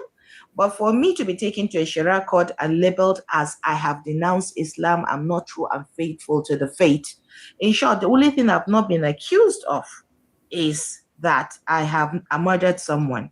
But guess what? Through it all, SirDam, I remembered something my father taught me. He told me to stand for the truth, to be fearless. If I'm standing in front of the king, I should not fear the king. And I had 3 innocent lives that I had to protect. SirDam, I will tell you, I had a near-death experience. I ran to the police in my broken state of mind, broken ribs and whatever it was that was going on with me. They looked at me. By the time they saw the name of the person involved, guess what? They are big men. It's a civil case. The main people that called themselves our friends, tried to cover up, tried to set me up, giving me location. They will help me. In short, when somebody tells you they've entered the hands, there are people that will enter there and will not come out alive. It's all a setup. But then again, when the government finally called me, I told them. They said, did I go to school? I said, no. How did I gather? Did I work for CIA? I said, no. I watch TV. It's just TV, the blacklist and the whatever. They looked at me. Where did I learn how to speak English? I said, this thing. But all these things was because my father has always engaged in my life.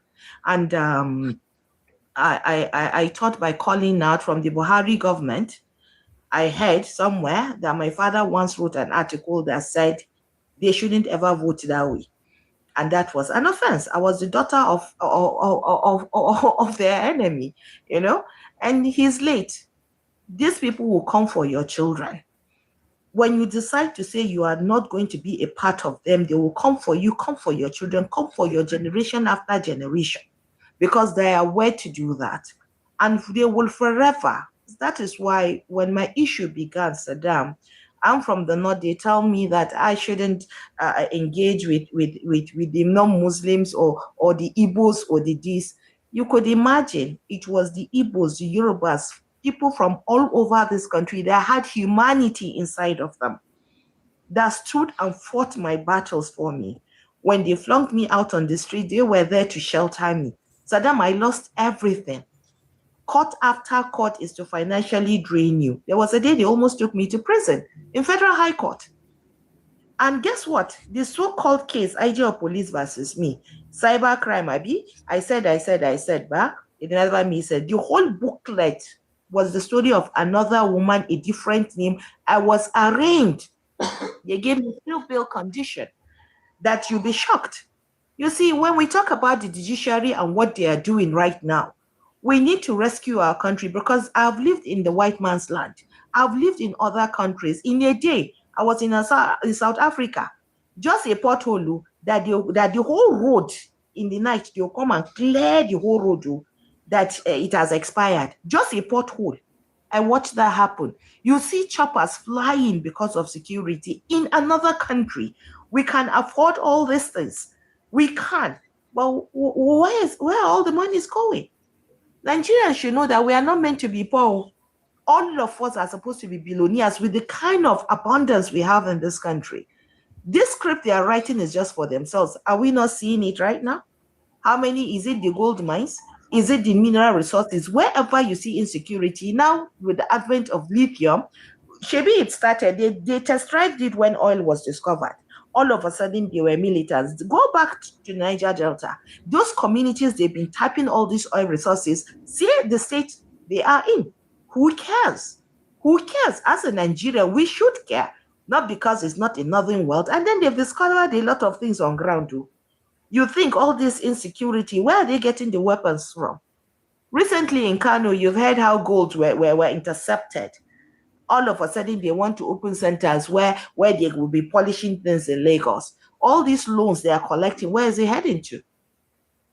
If anybody knows Bola Ahmed Tinubu, I would like to personally tell him, sir, this wasn't what you had promised us. I am the daughter of late Malan Sida Ali Surajo, and you know who I'm talking about. But there are things I cannot say here. But we as Nigerians had hope that you will help us get Nigeria to where we need to be. You know that we are rich enough to even save the whole of Africa. Is it the land? Is it human capital? What is it we don't have? Why are you people so mean to us? Why are you people so reckless and heartless towards our concerns? Insecurity, Nigeria was a country that used to protect other African countries. Nigeria was a big brother. Today we are living shambles in xenophobia. The people that we once helped are looking down on us. And we as Nigerians, are we going to continue with the written script of it's the differences dividing us? Is this in Nigeria? Do you think that when we go elsewhere, they treat us far better, more than home? There is no place like home. We cannot be patching other people's homes while our own roof is leaking. We need to eradicate this mindset that is the differences. Choosing leaders, all of a sudden they've written script of leaders have to come from this side, that side. No, quality leadership right now is what we should be clamoring for. You see that VDM effect? What they did at the airport, the Rattels, that is what we need to do. Because when they come for one of us, we stand up for one another. One for all for one. You have a right to choose whoever you think, but please, so far so good. We've tested this current government. What has it given us? Where are we? We are going backward and backward and backward, and we are all to be blamed for it. Because collectively, there's this saying in Hausa, Sarkin Yawa Yapa Sarkin Power, the king of many is stronger than the king of power. As one Nigerians, and we thank God for social media. Have you noticed? Okay, let me tell you, back in the day, powers like student unions used to have a lot of power. Media had a lot of power, mainstream media. You know what they did? They sold it off to themselves. They decided to control the student unions. They no longer had any power. Traditional rulers no longer had any power.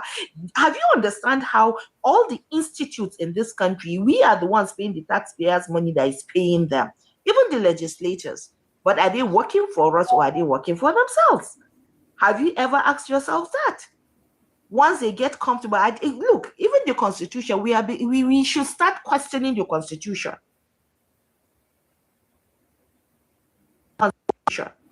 They pass laws and laws and laws and laws. Did they engage? Do they normally engage us? How many times since your representative entered that place? How many times have they gone to do town hall meetings with you or I? We cannot even question common councillors. We cannot question local government chairman. We cannot question anybody. They want to create roads. We are still thinking about roads. In our educational system, we are still doing theory, not practicals. Nations are growing globally. And where are we today? Backwards. Are we supposed to be backwards? No, we are not. And then is the class dollars that are now our presidents, our this and our that, and then we go and do Dubai. How much are you getting out of it? That is why at this point, SirDam, I continue to say no more engaging in all these supporters of the other party. Because I think it's time for us to tell them we are no longer engaging you, because we're giving them a platform to sell out their ideology to those that are foolish enough and gullible to come and start listening to them. What have we gained? SirDam, go to healthcare in Nigeria. You will cry. I went to do charity somewhere. Many hospitals. SirDam, the beds they're lying down on is just foam that they wrapped with wood. No doctors, people lying on the floor. People were dying. How much are they paying our doctors? What is going on in this country that we cannot cry for change? Look at the insecurity. You would rather rehabilitate the offenders. What happens to the victims? The trauma. I had trauma. If I see uniform today, not because I'm guilty of anything, I am traumatized. SirDam, they took me to places in ways that if I should tell you that it happened to me as just being a mother that has no criminal record, or because I spoke out, and then it was the same society that was judging me. I ran to a mosque, not one, not two. The moment they see the name. So you think our men of God are godly? Nah. Wake up. Religion should be a personal thing to all of us. Nobody should be used to control us anymore. We are speaking out as one. We want our country back. We want better. We deserve better. We need better. And we are speaking out for better. Nobody is clamoring for violence, but already we are plagued with the violence. Who is funding them? Every time they bring any facts or evidence or anybody dares to speak out, they pack them. They pack them. Yes, they pack us. That is what they do. They threaten us. They pack us. They take us. And then we end up running away. That is why those in diaspora, we need you more than ever, because we need you to stand as one advocate, because there's a threat to democracy in Nigeria. There is a threat to democracy. It feels more like Gestapo kind of movement here. You remember during the Hitler time what was going on? One by one. The only thing they've not done is gas chambers for us. I'm just saying it. How dare you speak? How dare you not? No, there is freedom of speech. It's there in the Constitution. But wow, all of a sudden they popped up one.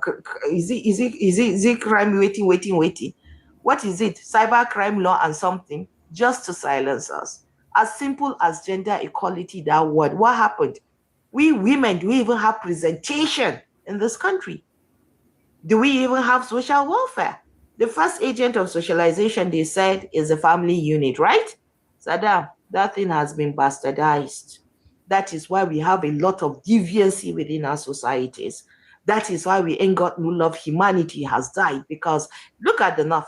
We complain about Almajiri. A 3-year-old is sent out on the street. What empathy do you expect out of that child? Why are they not ending it? I said the script. The more we don't know, the more they minute. That is why their children are out there schooling while they're giving us inferior. Oh, yes. Because if you don't know your right, how do you fight it? How do you know that you can recall your representative?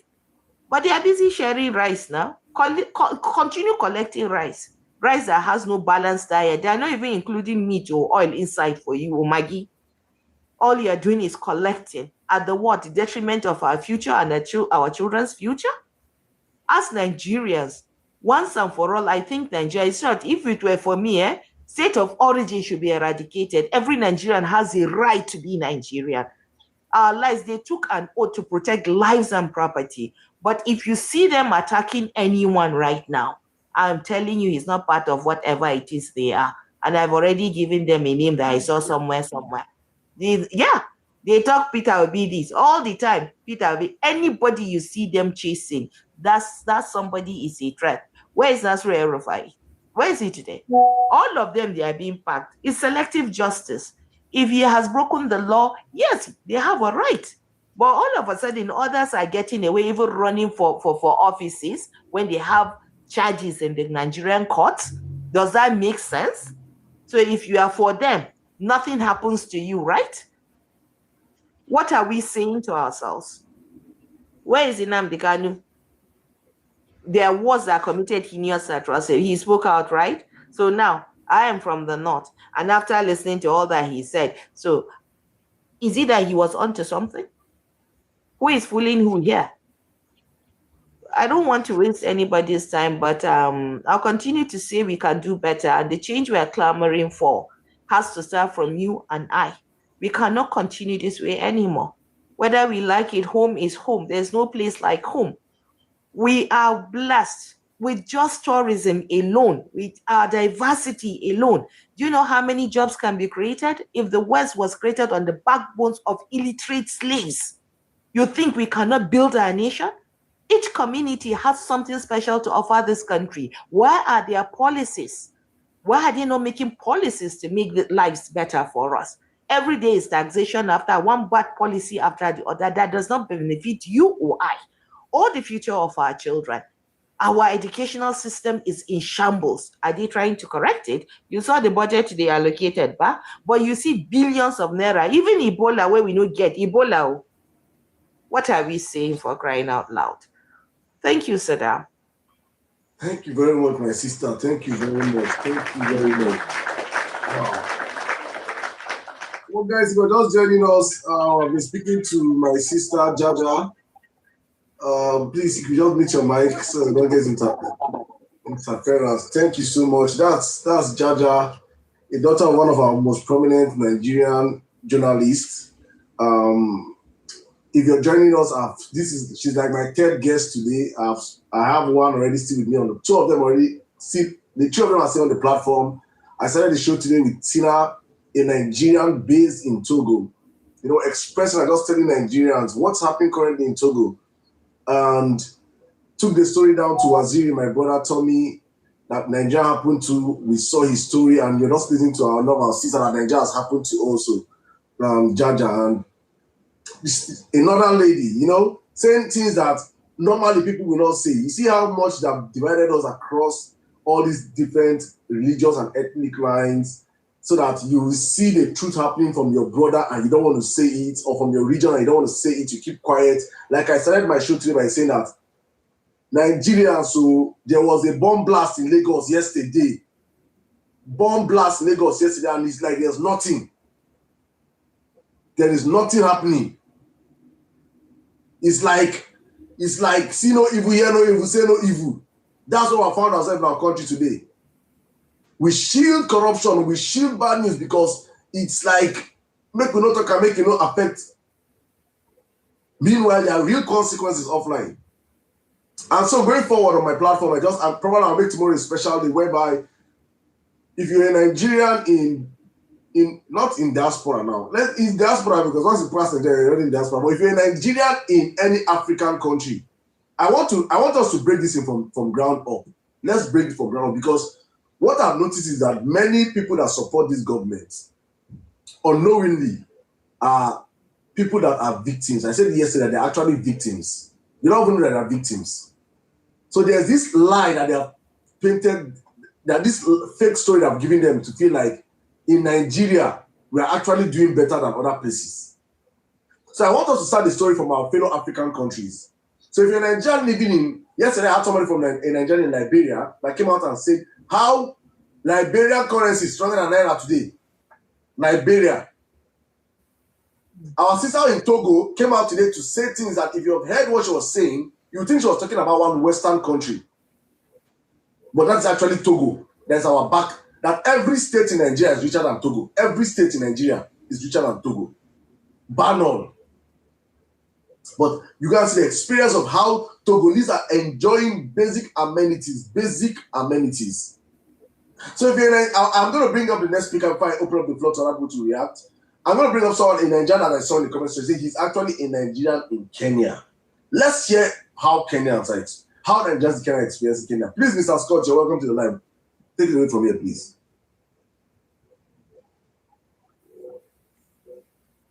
Mr. Scott, can you hear me? Can you hear me? Good morning, sir. How are you doing today? I'm fine.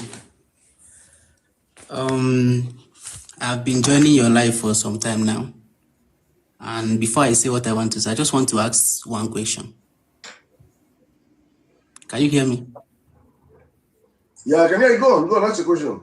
Okay. Please, we as Nigerians, right? Patrick, go out or something. Please, let me block you first. Please, on my platform, you know that I've noticed that TikTok is a room whereby you guys have no rules. You guys have no upbringing. Many people on TikTok don't have upbringing. Right, on my platform, we try to be sane on this platform. If you guys go on that platform and do your bigotry, you can do it there, please. When you come to this platform, please keep your bigotry aside. Keep your bigotry aside. Don't come out here and just blanketly call out a tribe, insult a tribe on my platform, and I will just throw you out of here. Please, keep your bigotry aside, and if you don't like the conversation, you can leave. If we are 5 here, 5 sensible people saying things that are making sense, we'll end the show, we'll go on. Please, very, very important. If I see your comment and you're doing bigger chat, just throw it out. Thank you. Mr. What do you call you, my brother? Scott, where are you? Scott, please go on. Yeah, so I wanted to ask a question, right? Let's not lie to ourselves, because I guess all of us here, we are all Nigerians. Do we really think one Nigeria will work for all of us? Because as big as Nigeria is, to me right now, living here in Kenya, if you ask me as a Nigerian boy or as a Nigerian guy, we will be comparing Nigeria to maybe Burundi. I know most of us here know Burundi. You understand? Talk less of Togo. So you were saying something before I sent a request, talking about lights and some infrastructure. Light here, the way we pay light here, you don't need to go to anywhere. Since I've been to this country, I don't even know their NEPA office. You understand? As long as you have your meter at home, you pay through your phone. They send you your code, you recharge, that is all. You can pay as little as 50 bob. Ordinary citizens pay as little as 50 shillings, like 50 bob. If that is how much you can afford, you can pay that. Even people in the village, like normal villages here in Kenya, they have light. Like people get light for village here in this country. Here in this country, you can travel to other states, the way we have from Lagos to East. You can travel at night without even having any thought. You can travel from Nairobi to other part of Kenya at night. Nobody will stop you. Nothing like insecurity. I'm talking out of experience. I've traveled at night so many times. Like maybe 8-hour journeying at night. You will sleep. Maybe when you wake up, is when you get to your destination. Nothing like gunshots, just nothing like that. And then talking about infrastructure, or more, Nigeria DT. If person no fit talk and me, I go talk. I'm Nigerian DT, like dust don't kill that country. Bro, I'm telling you, even sometimes when I see people talking about, yeah, we have oil, we have this one, we are the giant of what is it called? Poverty. This time around, this 2026, now poverty, they know us as. I'm telling you for real. Like, you can't even boast. Last December, I was on TikTok, I was seeing some video. People traveling from Kogi to Abuja. You could see dust, no infrastructure. I don't think, like, if I stand to be corrected, right? But I don't think you can drive 1 hour on any Nigerian road without any pothole. But I believe there are some Nigerians living in Kenya in this life. They will testify to what I'm telling you. We can't boast of infrastructure. No hospital. We don't even have light. And again, here in this country, network. I wish I was up to 1,000. I will show you. I have the paper here. You understand? Network in this country, because I saw that lady talking about network in Togo. Network here in this country starts as low as 1,500 Kenya shillings a month. I saw one useless Tinubu supporter on the comment section saying Nigeria has unlimited. With 1,500 Kenya shillings, bro, you can pay for unlimited. What's the rate? Kenya shillings to naira. What's the rate? Okay, like 1,000 Kenya shillings now. The current rate now maybe, let's say 10,800 naira. 1,000. So that is 1 shillings is equivalent to 10 naira. Yeah, because 1,000, we exchange 1,000 with 10,000. Come on, please. Ego, request the mic. Please don't bring you up from Senegal. Go on. Yeah, 1,000 Kenya shillings is 10,800 naira. That is the current today rate as I'm talking to you. Now, talking about the network, you see, if you recharge this network, there are other, it's based on package. There's one for 1,500, 2,500, 2,000, 3,000. It depends on the one you can afford. You understand? But if you recharge any of this network, if you recharge it today, being 24, there will be no problem till 24th of next month. And even if there is any, like, it is having any slight issue, you just call them. They will be at their office and they will fix it. This network, you don't have to pay for it during installment.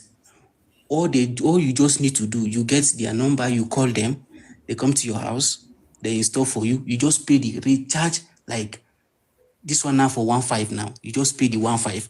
That is all. Here in this country, even in their villages, back then, if you are in Nigeria, I believe all of us here, we are Nigerians. If you are in Nigeria, if it's about to rain, if rain won't fall for Nigeria, if your battery get 10%, you will go charge them. Here it will be raining. There is light.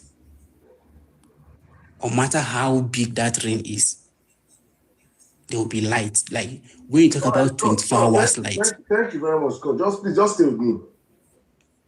Just stay with me. Mr. Babatunde, please unmute your mic, please. I want you to repeat what you said in the comment section, please, with your chest, please. I want to understand why you're saying. You all know bad news. SirDam, please let him on his camera, please. SirDam, please. Meanwhile, I want to put him on, please. You can on your camera, so be a man and on your camera. I can always on my camera, but I'm not ready to on my camera now. But it doesn't matter. So in the long run, you're a coward that turned out to be a troll. No, keep quiet. Let me address you. I brought you up so I can address you. You don't have potency. And you don't have to give. The problem with you people is that you people are uncultured.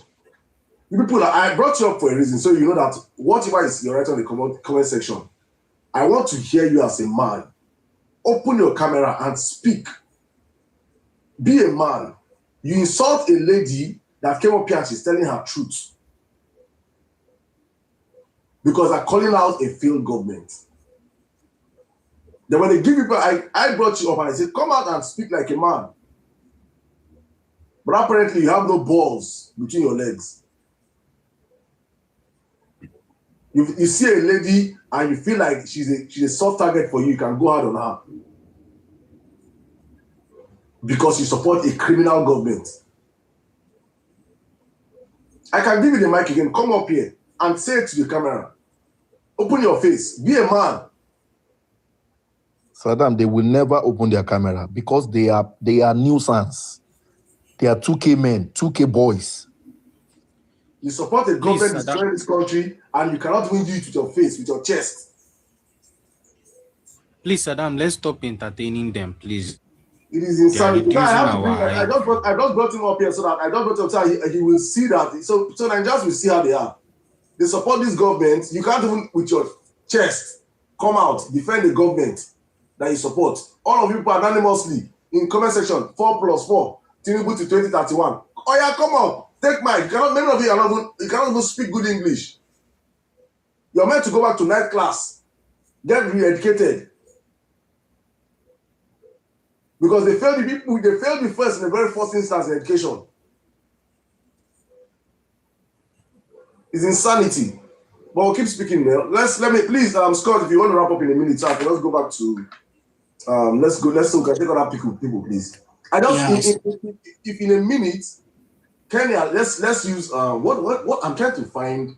You have said electricity is better, light and water is better, internet is better. Yes. Better roads, infrastructural wise. Yes. So what, as a Nigerian in Kenya now, what will be the incentive for someone to say, come back to Nigeria and you come back? Bro, it's very hard for me to still live in Nigeria again. Maybe I will only come to Nigeria for visit. Because the lifestyle here, I'm already used to it. Bro, if you yourself, you're not living in Nigeria right now, you will believe me that Nigeria is very backward in terms of everything. In terms of everything, we are very backward. So I don't even see any reason why like a grown-up man or a young person coming up will be supporting Tinubu, collecting 5,000. 5,000 naira is like 400 Kenya shillings. You'll be collecting 5,000 just to vote.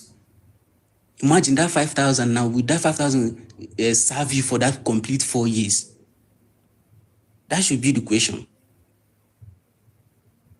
So all me I can say is, this period, before you help anyone, at least you should ask that person, who is that person supporting? If that person, if he or she has his voter's card, because I believe that also will help. Thank you. Thank you very much, my brother. Thank you. You know, I'm doing this comparative analysis for Nigerians to understand how Nigeria is in comparison to other small nations. Because when we say these things, most times the supporters of this government always tell you that, and they always use, look at how America is, look at how Canada is. There's also recession in Canada.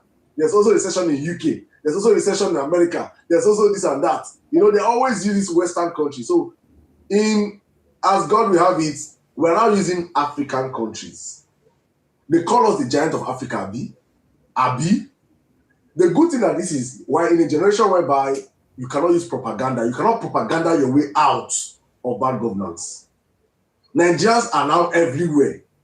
Nigerians are all connected by the means of this phone. Right now, we're speaking right now, we have Nigerians in Kenya, Nigerians in Togo, Nigerians in Senegal. I'm not talking about Nigerians in Western country because I don't want to bring in the Westerners. It don't look like we're up. Please, if you live in any Western African country, please come here. Cape Verde, please request the mic. I see somebody from Cape Verde. Cape Verde, please. See Collins here. Please request the mic, please. I want us as Nigerians. And tomorrow, I'll probably tomorrow give you people 1 hour space, time for Nigerians in other African countries. Just come and tell Nigerians your story of how life, when we talk about these things, basic amenities. Basic amenities in Nigeria is luxury. Nigerians we are our own government. You provide your own electricity, you provide your own water, you provide your own security, you build your own roads. Basic amenities. This is what every government must provide. In 2026, it's a shame. Even when I see the man that I support come out and say he will give us 10,000 watt of megawatt of light. It's shameful. A presidential candidate should not even be campaigning on electricity in 2026. But that's the reality of where we have found ourselves. And you see people say that it's not possible. You don't see people telling that it is not possible. How can you do it? How in 2026? In 2026, we are so far behind as a country. So we'll be using our country people, Africa. Let's use home base, local. We'll use local. Show Nigerians where we did on the map. Thank you so much, Scott. Let me run. I have another person from Cape Verde, but before I come to you from Cape Verde, please, tomorrow we'll use people's space. Let me just circle the mic across our people up here. My brother M for Mikey, please, you have live in 5 minutes. Welcome. Hello, SirDam. Hello, everybody. I'm just gonna start with Judge referencing one of the statement of Jaja when she said, "It's high time that we understand the psychology of the current politics being played in Nigeria, which is just a distraction." Mike, can you be more audible, please? I don't know the audibility or the energy. I don't know which one. I don't want us to be distracted by some of these noisemakers who collect 2K every week, who cannot come here and on their cameras so you can see their faces, because they themselves are ashamed of what they are supporting. So I can put on my camera now, you will see my face, because I will say whatever I want to say with my full chest. I will go a bit backward, and I want us to understand what we are dealing with.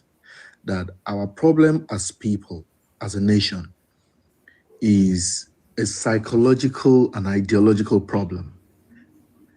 And how do I come to this conclusion? Because before the whole integration of Nigeria as a nation, we have always been a collective people. Mikey, can you on your camera, please? Yes, I can.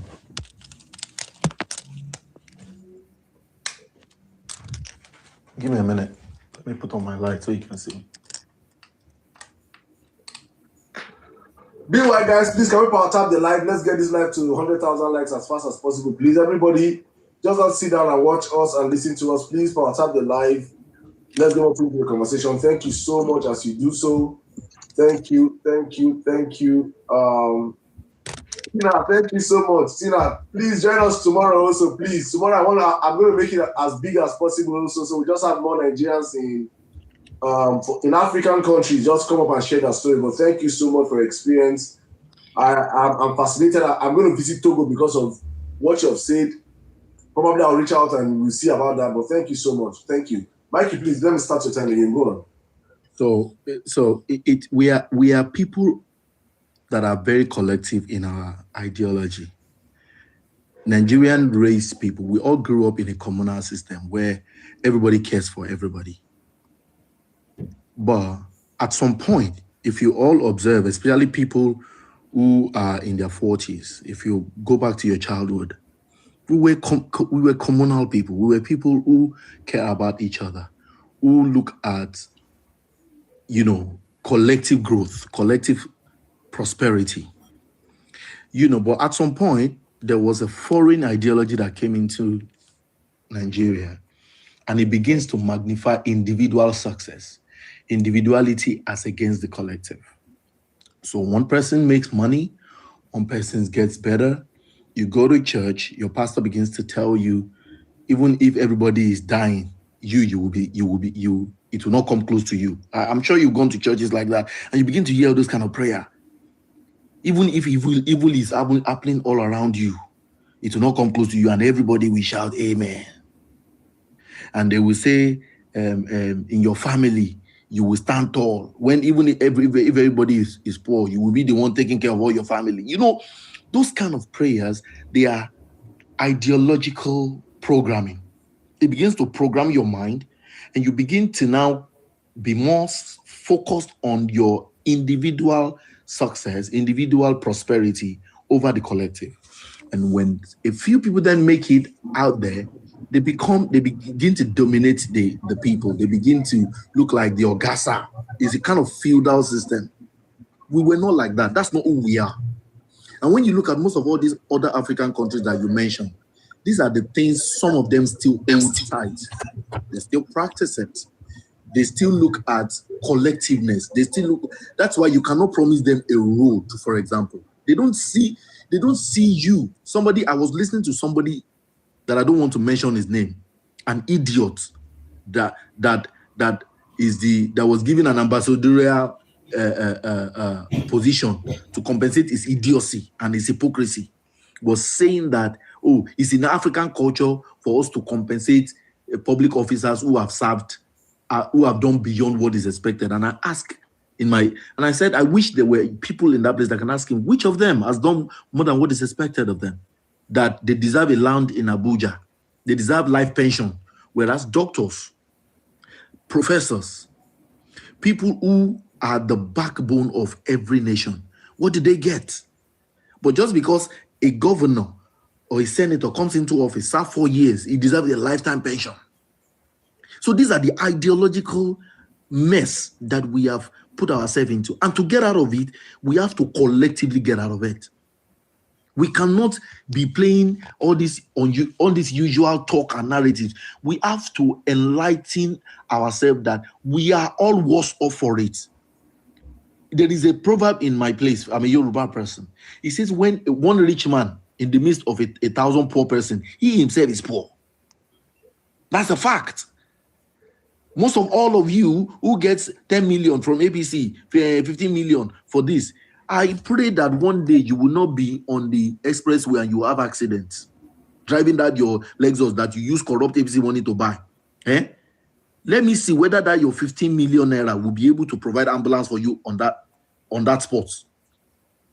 Because these are the things you guys don't think of when they're talking about what makes a nation good. You're talking about indices. Somebody is writing indices. Are you all stupid or what? Are you all stupid or what? We're talking about building a country. There are if you travel to a lot of African countries, SirDam, all these things that they are saying, these are things that people are not even, things that people are not even thinking about anymore. The things we campaign off in Nigeria, we should be ashamed. We should be ashamed. You cannot get basic amenities, health, water. Let's start from water. SirDam, I don't want to go too far. Electricity is too much. Water, just open your tap and water comes out. All you idiots, APC idiots, who just come out and be talking. Open your tap. Does your government provide you water? All the economic indices that APC has been doing, does it give you water? So if you cannot get water, what are you guys talking about? What are you talking about? So it angers me and it annoys me that we still come here and we debate silly things and we compare heaven and earth. To be fair with you, I'm not saying that Peter Obi is the best that Nigeria can produce.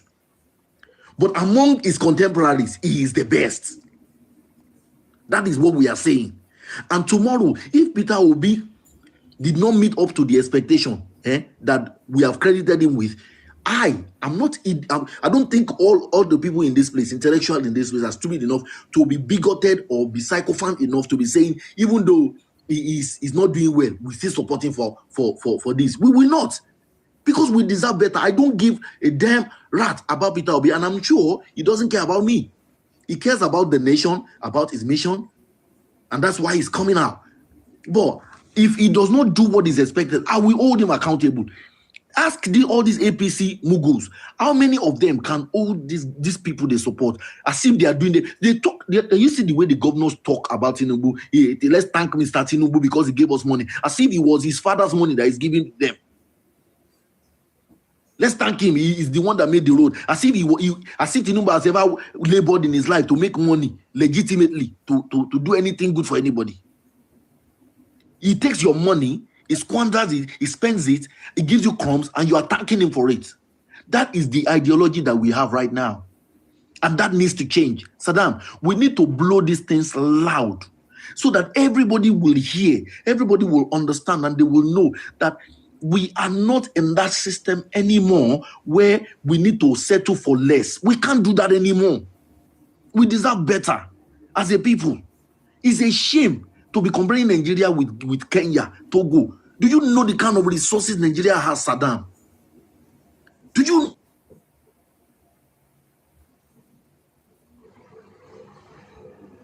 Sorry, what happened? Mikey, can you hear me?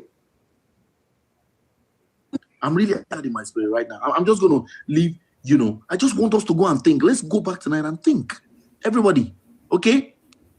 Thank you. Thank you very much, my brother. Thank you very much. It's insanity when you see what Nigerians compare and what we do here in our country. It's crazy.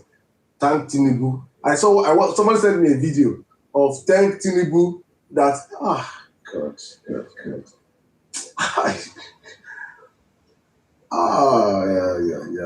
We have a long way to go as a people, but we're getting there. I saw a video today of 3 young girls that came out and they were chastising the most stupid girl that won this most stupid girl award in Africa, that was celebrating on camera that she sold her vote for 15,000 naira. That girl, bandit will carry her. She use that money and pay for ransom. She understand what that 15,000 naira is. That's not that bandit should carry. And some 3 young girls that came out and they were just young children. You see those children that's more sensible than every APC supporter you can ever see. Saying, what is 15K? What is 15K? You see government do something, and you're thanking government for using your money, your wealth. Thank Tinubu. God damn it. Oh my goodness, let's pass the mic. Please, guys, we're doing 4 minutes each right now. 4 minutes each, just so I can bring as many people up as possible. Just run your thoughts as fast as possible. Mr. Trent, I'll start from you. Trent in 4 minutes, please. Yeah, good evening, SirDam. Yeah, good evening, everybody. Good evening, my I don't brother. know if you Welcome. can hear me. Yeah, you're audible. Go on, shoot. Okay, okay. Thank you very much. Thank you for the opportunity to speak. Um, I'm not going to waste much time because we've been talking about the issue of Nigeria over and over and over and over again, and I think it's high time people start educating themselves and enlightening themselves. Most of the time when I talk to people about these issues and everything, and based on my own perspective, I tell them that Sorry, please. the Just sorry. issue of I'm going to come to your time. Sorry, please. I want to address someone. Mr. Slay Daddy. I want to address you. Let me address you. You say thanks, bro. Seeing one intelligent Yoruba guy for the first time. You see, Mr. Slay Daddy, right? You're part of the problem of this country. I'm sorry. I don't know you. I don't know where you're coming from. But you're actually part of the problem. If you think that there are no intelligent Yoruba people that are speaking up against this government, then you are part of the problem. I say that TikTok has created many of people to see things from a very tribalistic angle. There are millions of sensible Yorubas that are standing out against this government. But maybe you people go into rooms of bigotry. You're already like them, those unintelligent ones. Because if you think that there's only one intelligent Yoruba, then you're already like them. You're already like those people that you think are not intelligent. Because it's a travesty to me to think that even if, as it is now, that they are not intelligent people from a region because Tinubu is the president. Are we going to say or act as if like we don't know that there are so many stupid people backing him from his region? It's not a lie. If you see 100 comments here are supporting Tinubu, 95 are from the southwest. It doesn't mean that they don't have so many sensible southwesterners. So that mentality is part of the problem. You people are part of the same problem that we're facing in the country today. So don't come and act and say, oh, no. There are many sensible Yorubas that I know that are against this government, that are speaking against this government. Learn and watch the rooms you go to. You know when you go to a room that are full of Yoruba bigots, insulting and supporting the government, that is the voice of, and maybe there are 100 there. Then now it's 100 people to quantify a nation of million, 20, 50, 70 million people. That shows your intelligence, my brother. So please, reorientate yourself. There are so many sensible Nigerians that Yorubas are against this government and stand against it. It doesn't mean you will not see the ones that and drag those ones. Drag them, but be specific in dragging those people. I beg. Trent, you have the life. Please go back. Let's go back to you 4 minutes. Okay, thank you very much. I believe you can hear me. Yeah, you're audible. Go on. Okay, yeah, thank you very much. I'm not going to waste much time. We've been talking about Nigeria issue over and over and over and over and over again, and based on my own perspective, from my own analysis, I've come to realize that Nigeria issue is not tribal issue, is not even just there are issues though. I'm not disputing the fact that they are not problems. Tribalism is a problem in Nigeria, religion is a problem in Nigeria, but the core foundation of the problem, of which these will I call them the chess players or the politicians and the leaders, not just the politicians. There are people that rule this country on the ground that we don't even know. It's possible that Tinubu could even be just a puppet itself that we don't even know. So, but nevertheless, I think it's high time we start educating and also enlightening ourselves, because it's one thing to be educated and it's another to be also enlightened. Because why I say so is I've come across a lot of graduates. Me, I'm a O-level student. I'm in my mid-20s. I'm from Anambra State. My biological mom is from Plateau State. I've met a lot of graduates. When you try to talk to them about the current situation of Nigeria and how the government have failed the country, and how maybe the government is selling away, taking away our resources, our mineral resources out of the country for penny penny dollar that has no value, that is nothing that is backing the dollar, or just the so-called security the United States sell us, that they tell the whole world that they provide, of which they don't provide. They are the ones that provide the insecurity, and then they come back to sell you the security. You see, this is why I say the unenlightenment is also the problem, because it's one thing to understand that 1 + 1 is equals to 2, and also enlightenment is to understand why 1 + 1 is equals to 2, not just to understand that 1 + 1 is equals to 2. That makes 1 + 1 to be 2. Because 1 + 1 could be 11. There's a probability that it could be 11. But a lot of we Nigerians don't understand these things. We don't understand these things. And this is a core factor that the politicians have understand. This is why they messed up our educational system. Because they understand that poverty, crimes thrives on poverty. When people are desperate, they are willing to do whatever it takes. They are willing to do whatever it takes for temporal pleasure. They don't think ahead of time. They don't think about the future. They don't think about anything else. That's why you see people diving bread just to sell their vote for. Hi God, I'm even honestly, it's really. I've been in Benin Republic before. You're talking about people interacting with people from different. That have been to different countries. I've been to Benin Republic before, and when I went there up in about 2020, and when I got there, when we go to withdraw 1,000 Nigerian naira from our local bank, they give us 1,200 Benin Sefa. They give us about, is it 1,200 or 1,300 Benin Sefa? And at some point, they started giving us 900 Benin Sefa. And when I even came back, before they had some where they say Nigerians should go, they pursued everybody, and we came back. And people who were still there, I was even hearing that they are now giving, that when you go to withdraw 1,000 Nigerian naira, they will give you 650. They will give you 650 sefa, of which is very crazy for a country like Nigeria that has all the resources it has. Nigeria has the potential to be a world power country. But let's not even talk about that, Seth. Let's not even go there. So in summary, please. Let me just round up. One thing again I want to point out is, we here that is having discussions about how to fix Nigeria and how to bring a solution about Nigeria. I've come to realize that there are a lot of people who are doing these things for their own personal interest. They don't really do these things for obtaining the optimal and primary goal, of which is to change Nigeria, actually change Nigeria.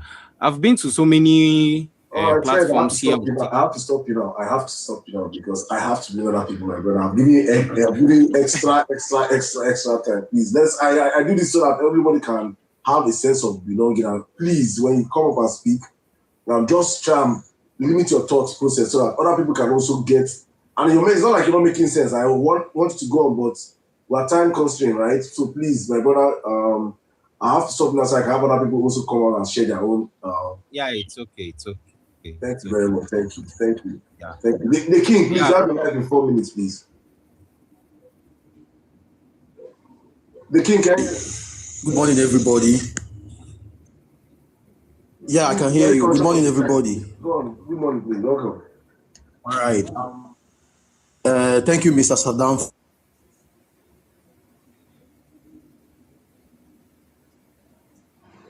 We can't hear you anymore. I can tell you it is something.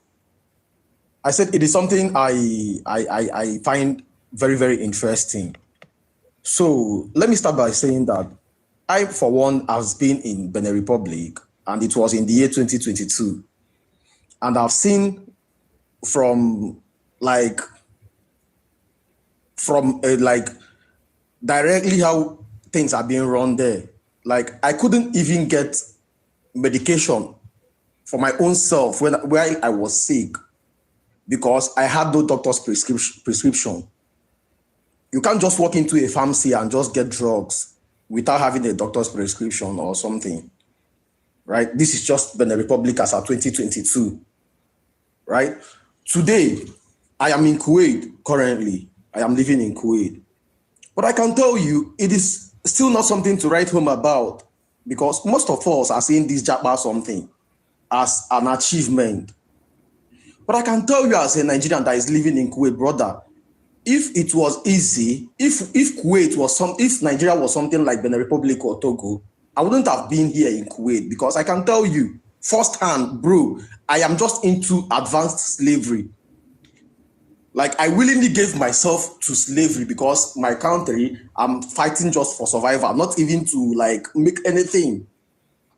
And most times when you bring up this topic of that is worrisome, most youth will tell you, in as much as I'm seeing my daily bread, I'm good. I used to see those people as people who are not mentally okay. Because my brother, any country that will progress, the government has a very big role to play. The government is the God that we are seeing as citizens. So anybody who is telling me that I don't have any problem, I don't have anything to contribute to the government, if they want Tinubu should continue, bro, you are practically lost. All of us, we have a very big role to play. And the time is now. Because, bro, Nigeria is just a joke of a country. Nigeria is the only country where I see a government doing a road project and there will be banners everywhere to show that the governor of the state is the one doing. Who is supposed to be doing those projects, for crying out loud? The day you applied to be a governor of a state, right, and the day you were elected into office, you have signed that this is the work you are coming to do. You don't need anybody to applaud you for the work you have signed. And not even that you are doing it with your own personal money, you are doing it with taxpayers' money and the internal generated revenues of the state in which you are governing. But yet, our people keep singing praises, seeing our leaders as gods. Whenever we see them, we tend to be trembling before them. Then my question is, why is Nigeria like that? Why are we like that in Nigeria? Why is it that we cannot hold our leaders accountable? I am in a working country, bro. These few months that Iran-US was having conflict, Kuwait was feeling the impact directly. But I can tell you for 1 second, my light did not go off. And let me shock you, I am even staying in a village in Kuwait, like where Africans live. Where I live in Kuwait is where like a settlement for Africans. Like it's not even where the Kuwaitis, the original Kuwaitis stay. But there was no light, like the light didn't trip off for 1 second up to this very moment. The Strait of Hormuz was closed, right? And Nigeria hiked the fuel price. Then my question is, how is this Strait of Hormuz affecting our oil? The people who is having the direct impact, nothing changed. Gas did not add any price here. Fuel did not add anything. But Nigeria went on and added prices in fuel, added money in fuel prices. So what, like, how many are we going to say and it will be enough? I am of the opinion because actually I've been looking for platforms that can speak up like this on TikTok. This is the kind of ideas I want to share. Because even if it leads to fighting to get back our country, I think we should do it. Because I'm almost 37 years and I don't have a wife as a Nigerian. When am I going to get married? When am I going to settle down and have family? What am I going to leave for that children that I'm going to bring into this world? When I've not even seen my own future at the age of 37. What sort of life does these people want for us? And whenever issues like this are being talked about, people will tell you, we don't discuss about this issue on my platform. So that, what are you saying? Your country is burning and you're there pursuing rats. We celebrate our leaders. We allow, anytime we want to ask sensible questions, the next thing that comes into play is tribal cards, religious cards, and we're still not wise. A country as big as Nigeria in 2026 cannot boast of 24-hour electricity supply. A country like Nigeria cannot boast of 24-hour electricity supply, and we think it is not something to be worried about. Nigeria is the only country in the world that can say, in the world that can wake up any morning and the government will decide to sell 1 liter of petrol for 5,000, and you will see one animal sitting by the side that the person will be like, in as much as I can fuel my car, I don't think I have a problem. They are fools. Scums that doesn't know what they are doing. And the problem is that most of us who has not crossed the border of Nigeria doesn't understand all these things. I am in Kuwait now. Like, if there is a bad road, the road will be done overnight. Like, if you apply through a bad road this afternoon, the next morning you will see that during the night, construction workers will be there. The next time you are applying that road, you don't see those potholes that you saw yesterday. This is a working government. The airport, Kuwait International Airport, the Terminal 1 was bombarded by Iran. It didn't take 2 months. It came back to full operations. It was bombarded again. They are on it now. Let it be Nigeria. It will take us 10 years before that airport will come to stability. So what are we saying? We all need to join our hands together, even if it means beating. Like I said it, if I come back to Nigeria, like anytime, like very soon I'll be in Nigeria. If I come back to Nigeria and my mother steps out from the house and comes back with anything that has to do with APC, she will sleep outside. My own mother. I'm going to lock her outside. Because you don't even think about me, that is your son. If you can go out and collect rice from APC and collect 5,000 and come back to the house, that means you don't even want any good for me. I don't know what we are thinking. We are just watching Nigeria collapse before our very own eyes, and we think it's funny. Anytime we want to say something sensible and reasonable, somebody will come out and tell you, Tinubu 2031, somebody is there showing money, 15,000. And she was so proud, flaunting 15,000 online, that she sold her vote, APC or nothing. Meanwhile, some people are there, school children and their teachers. One has even been beheaded. And you're still there telling me APC or nothing. What sort of impunity is going on in Nigeria? Thank you, the Kings. Thank you, my brother. Just pause it there, please. Please. Thank you. I really appreciate your time, sir. Thank you so much. I appreciate. I honestly appreciate your input and your insight. I'm going to be posting this your video also. Thank you. More than just needs to get what she just said right now. Thank you very much. Please join us tomorrow also, please. Thank you. And I just want to circle back to a post I saw on the comment section by Emir. He said somebody stole 210 trillion naira, and our Senate president said they shouldn't arrest him. Laughing emoji. My brother, that laughing emoji is the problem we have. Everything in Nigeria is cruise. Everything in Nigeria is fun to us. We can make joke of every situation. 210 trillion stolen, and we laugh. And you put them as comments, come add with laughter. No be anger emoji, no be say. So you see how we have been indoctrinated to see bad governance as a normality, criminality as a normality, fraud as a normality.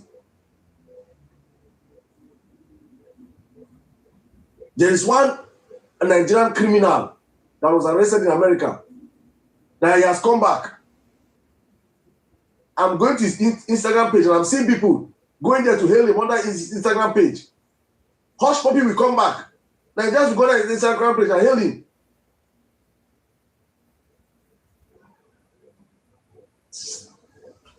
We go help Nigeria. 210 trillion. That will fix Nigeria. Will turn us to Dubai. 210 trillion. One person get mind. Move on.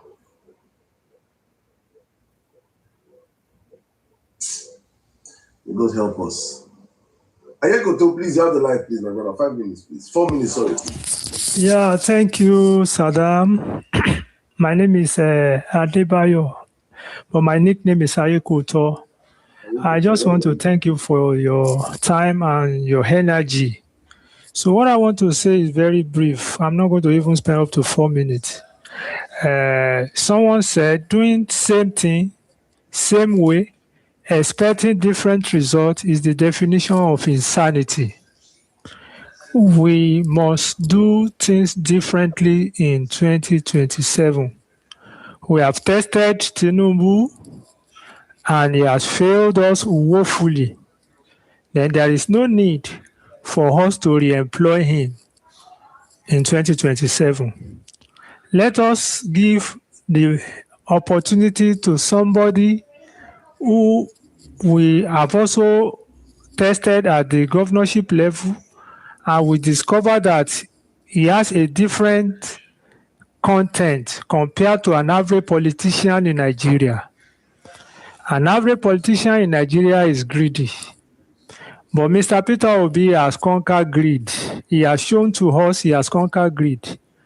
The way Tinubu has been handling security in Nigeria, the way Buhari handles security in Nigeria, Peter Obi will not do it the same way, because Peter Obi is not going to be put there by the cabals. Peter Obi will be put there not by money, politics, but rather by the people. So he's going to be responsible to the people. They ask him, how are you going to handle this problem differently? And he said, 2 drivers cannot be in a vehicle. That's the kind of president I want. If you are the president of the Federal Republic and you are coming out to give us excuse that it is the opposition that want to scare me, are they scaring you or they are scaring Nigerians? So we need somebody who can hold the bull by the horns and flush them out. A young man who is just some years older than my son is the president of Burkina Faso. And look at what that guy is doing with terrorists. Look at how he's handling insecurity in that country. We need somebody who can handle insecurity headlong. We need somebody who can handle our infrastructural deficit headlong. We need somebody who will put us back to factory setting. And the person that can do that among this crop of politicians that we have currently in Nigeria, who are on the, they are on the forefront, is Mr. Peter Obi. Tinubu cannot give you anything different for what he has given you in the last 4 years. So that is my submission. Thank you. Thank you very much, sir. Thank you very much. Thank you. Thank you. This is a word of wisdom from an elder. Thank you so much, sir. God bless you. All right, let's do the mic. Meanwhile, guys, please, let's power tap the lights. Let's power tap the live, guys. Please, guys, let's get to 100K likes, please. That's the only thing you guys can give me on this platform. There are so many people listening to my voice right now. You guys are not power tapping the live. I don't know why. Please, everybody, don't stop power tapping until hit 100K. Thank you so much, Mr. Ayekoto. I stand with what you say. I believe what you say. Nigerian Tinubu cannot give us anything. We are actually seeing the very best of Bola Ahmed Tinubu. That's the scary part. That's the scary part for me. Now, what you are witnessing right now is actually his very best. Now, imagine his worst, which you always see in most politicians' second term. They are worse. Tinubu's worse. Nigeria will not be able to survive it. We might never have a country to call back home. Thank you, sir. All right, let me run real quick to C. Collins. C. Collins, can you hear me?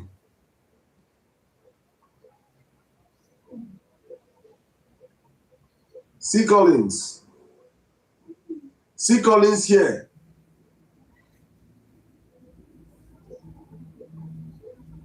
Oh my goodness. C. Collins is in Cape Verde, Abi.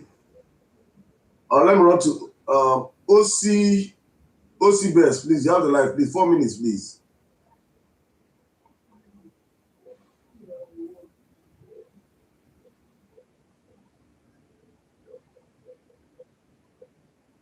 OC Best. Hello, good evening. Hello, can you hear me? Please, can you talk to your phone and take out the earpiece, please? Okay, let me remove the earpiece. Okay. Hello, SirDam. Good evening. Sorry, please. OC Collins, I'll come back to you. OC Best, go on. Okay.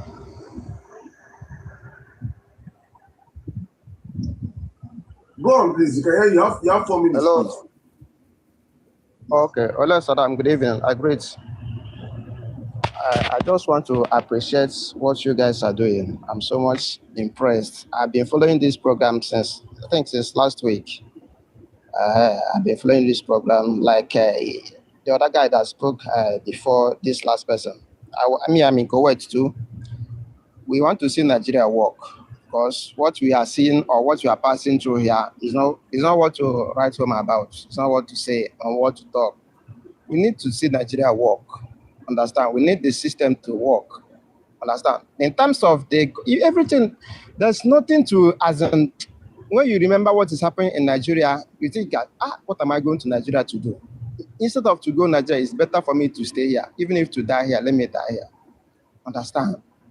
Because sometimes you see like this hospital of 18, some guys that is driving back here, they will have an accident before the company itself, we know, the government, the police, they will come there and call the emergency. They will take them to the hospital first. Understand? Before the company will know what is happening. That's why you see the system, the government that is working. They take care of the city, whether the citizen or as far as you are residing in the country, whatever emergency that happened, they will just take care of you first. They will take you to the hospital and do the necessary things. But when it comes to Nigeria, before we see something like that, maybe the person will die there. We just see Nigeria. Our prayer is that Nigeria better. That's our prayer. I don't have much to say. Thank you very much, brother. Thank you. And God bless you guys as you guys are out there hustling. Please just make sure you put hustling is clean. Thank you so much. God bless you. OC Best. See us Nigerians are in diaspora, Nigerians they hustle, Nigerians they push. You know easy. Thank you. SirDam. Bless you. All right, let me circle the mic to Roslyn. Roslyn, you have the line. Please, 5 minutes. 4 minutes, please. Roslyn, can you hear me? Meanwhile, guys, can we please power tap this live as much as possible? We have enough numbers here to get this live to 10 to 100K as fast as possible. Please, everybody, let's get on the power tapping train. Every one of us. Roslyn, you requested the mic. I brought you up. You're one of my people that are always request the mic. Rarely request the mic. We're always on the live. I would love to hear your voice if you can speak, but if you're not, I'll have to move to Zamzi. Zamzi, can you hear me? Zamzi. Good evening, can you hear me? You're audible. You have the mic in 4 minutes, please. Welcome. Thank you so much for all you're doing. It's always a pleasure. Sometimes when I want to sleep, then I say, let me check TikTok. I see you, then I stay awake. So I was just looking at that girl, that was celebrating 15,000. And it really broke my heart because there's nothing that breaks my heart like a fine girl that does not have sense. You don't have sense. 15,000 an adult. 15,000 can give you 3 square meals a day. And it just calls to mind again the way they use our women. I know they use men for thuggery, boys for thuggery, but the way politicians reduce our mothers, or is it our mothers reducing themselves? And young women, you tire shebi, you are dancing up and down. For how much? Me, I have wondered all the women in Nigeria that are within my circle that I give money. The day I will hear that you tie APC rapper or you are dancing up and down for collecting money for vote, you will eat that money for 4 years. I know you can survive without me, but you see that small one that I'm hustling here in a country that has power, in a country that has security. I am in my kitchen now, my light is on, my door is open because there's heat wave. I am not afraid that somebody will come and jump inside and knock. And for me, the greatest tragedy of this poor government over the years is the erosion of values. We don't have values anymore. You see all this our mother telling APC rep are collecting 15,000 that will be teaching our young women and young men how to become responsible adults. Is it all this our brothers and men being targeted for politicians that will raise the next generation of leaders?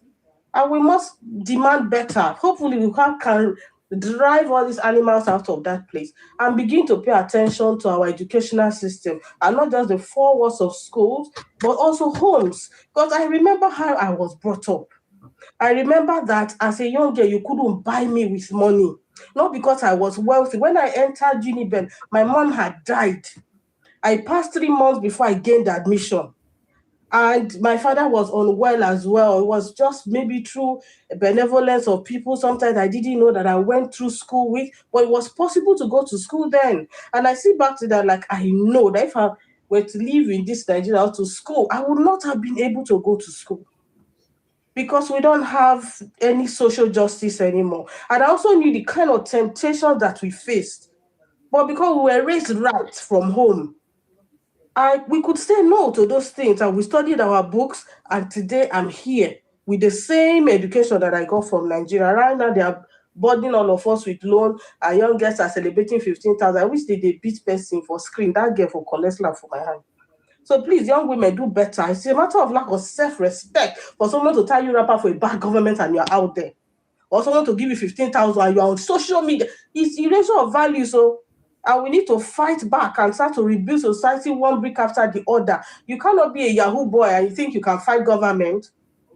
We have to work, and the countries work. Nigeria has natural resources. We have human. We have everything it takes. Nigeria can work, and we must demand better. You guys must vote. Oh, please, whatever you do, vote and defend it.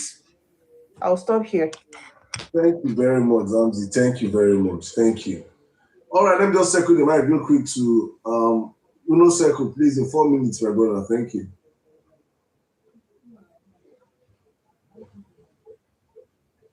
And hi, everyone. It was very interesting. I was happy to hear from Tom Waziri. I haven't heard from him all through this year, I believe, and a bit of last year. We used to be in the political spaces on an app called Clubhouse prior to the 2023 election. So I want to start by us doing something. SirDam, I think unconsciously, right, and other people have said this, us engaging these APC people, right? They are actually playing dumb because what? They are buying time. That's the truth about what I've noticed so far. APC people are playing dumb because they are buying time. Their own is, we're going to rig. As long as these people don't start implementing anything in the grassroots, right? We are going to rig it, and then Emir is coming back. That's what I've noticed about them. I mean, we had someone here that did not even know what LLM was. I mean, what's his name?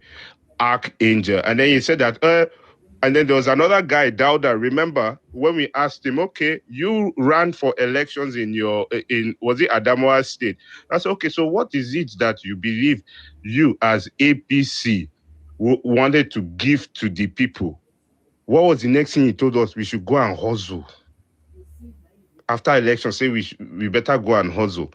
So for us, I believe those who want a prosperous Nigeria, we just need to focus on implementation right now. We have the technologies for anything we need to be able to get offline and actually focus on that. When we come online, we're just talking about results. So now coming to 210 trillion naira, that's approximately about 153 billion US dollars.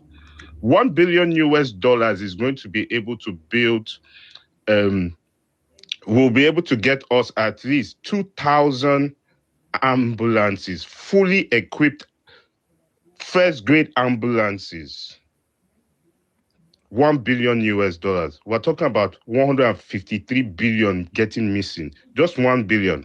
We are able to, with 250 million US dollars, to build a 10-story building of 1,000 1,000 apartments of three bedroom flats with 250 million, just to give you guys the scale of what got missing.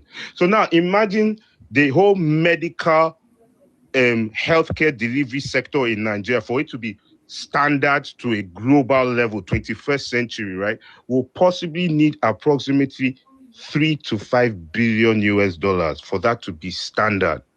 And with a miss 153 billion US dollars. Senate President say no. Akpabio say no, make them no look into that. For us to now have even the civil servants, they are busy renting up and down. They don't have accommodation. The army, the police, you are seeing, the army, the SSS, you are seeing carrying Showore, NIA, housing they do not have. The judges that they've just built them houses. You know that the military built houses for judges. They auctioned, when this corrupt class of 1999 politicians, the so-called Ivy League scholars, they auctioned out all those houses. And even the Apple legislative... I'm just about to that. Even the Apple legislative cause for the National Assembly, don't worry, 2027 is around the corner. After election, they'll do supplementary budget too. And they'll have to allocate themselves money for housing and brand new cars like 2023. But there was all these things the military gave to them. They auctioned them off. So we need to put, that is why when you are saying, oh, emoji, you said that and then you put emoji instead of angry emoji.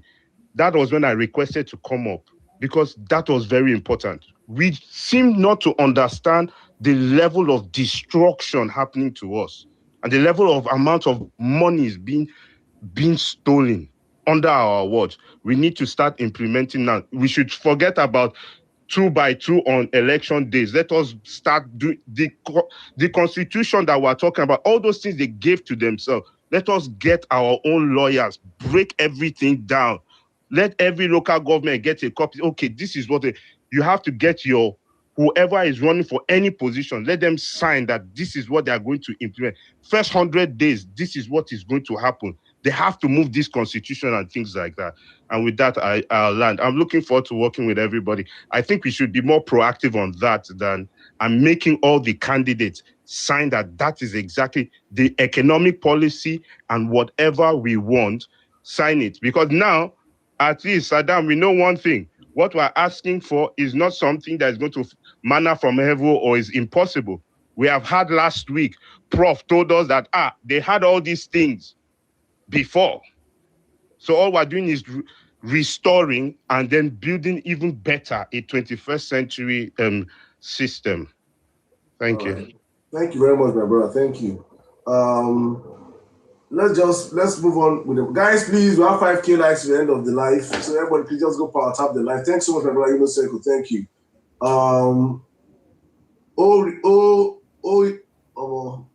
Oyina, don't pronounce the R. Oyina. Yes, we got it right. Welcome, sir. I have like 4 minutes, please. Okay. Good morning, SirDam and members of the house. First of all, let me appreciate you. I took notice of you when I started following your videos and all of that. I appreciate your in-depth analysis on national issues and most of these things. But what worries me is that the area that you have not laid emphasis the way I really want is how to get the right people into power. That has always been my major concern. If you notice, if a free and fair election is conducted in Nigeria, Peter Obi is going to win the election. But in Nigeria, as it is today, the free and fair election is not feasible. And there are two ways to victory. It's either we go through the Senegalese process where Ousmane Sonko led a coalition of young people that took over power with commitment and discipline, or we are going to adapt the Nelson Mandela approach in South Africa, who came out of prison, knew the corruption that was going on in ANC, knew what his wife, Winnie Mandela, did, knew that he was still going to work with the white men to show his difference between them and the black people, to have a harmonized economy and country. If we are not prepared to use either of these two, we may be fighting in vain. This system that have been created for us is deeply rooted. And I'm telling you out of experience. And that is my major problem and my major worry. Peter Obi, having been in the system, should have understood the consequences of what he's looking for. Nelson Mandela knew that if he raised all those observations, he wouldn't have been elected president. Those same people would have fought him. That is why he waited till when he was elected on the day of his inauguration. He announced that he's not going into office with Winnie Mandela, his wife. He told the ANC people that, look, in as much as you have fought with me, I am still going to work with the white people. So that is wisdom. And if we really have this commitment to our country, we should look inwards and be more strategic. If Kwankwaso or Atiku enjoyed Peter Obi's support in 2023, they would have been president of this country because they would have utilized it. And this time around, I hope that this support should not go in vain. There are certain strategies or certain things you cannot spill it out on social media. But I believe you understand where I'm going. So thank you for providing this platform. That has been my contribution. Onyina, thank you very much, my brother. Thank you very much. Honestly speaking, you said some things here that we can't say everything on social media, right? And I honestly do agree with you that I am not going to use South Africa story as a benchmark for Nigeria, but I understand it, and I understand the peculiarity of our different nations and where we stand politically. Why? But I also understand where you're coming from. I understand that the system in Nigeria is a very corrupt system, that free and fair doesn't operate in the system. And that's why me, in my own approach, or I believe in probably Mr. Peter's approach, is actually trying to empower the electorate, which is me and you, to understand our duties as voters. If there's anything I learned from 2023, I'm not going to repeat the mistakes of 2023 and 2027. We should not, as Nigerians, we should not also repeat the 2023 mistake in 2027, which is the way we conducted ourselves during the elections, our anticipation or expectation that we believe the system will work for us. We have to understand that we are up against a system, a rigged system.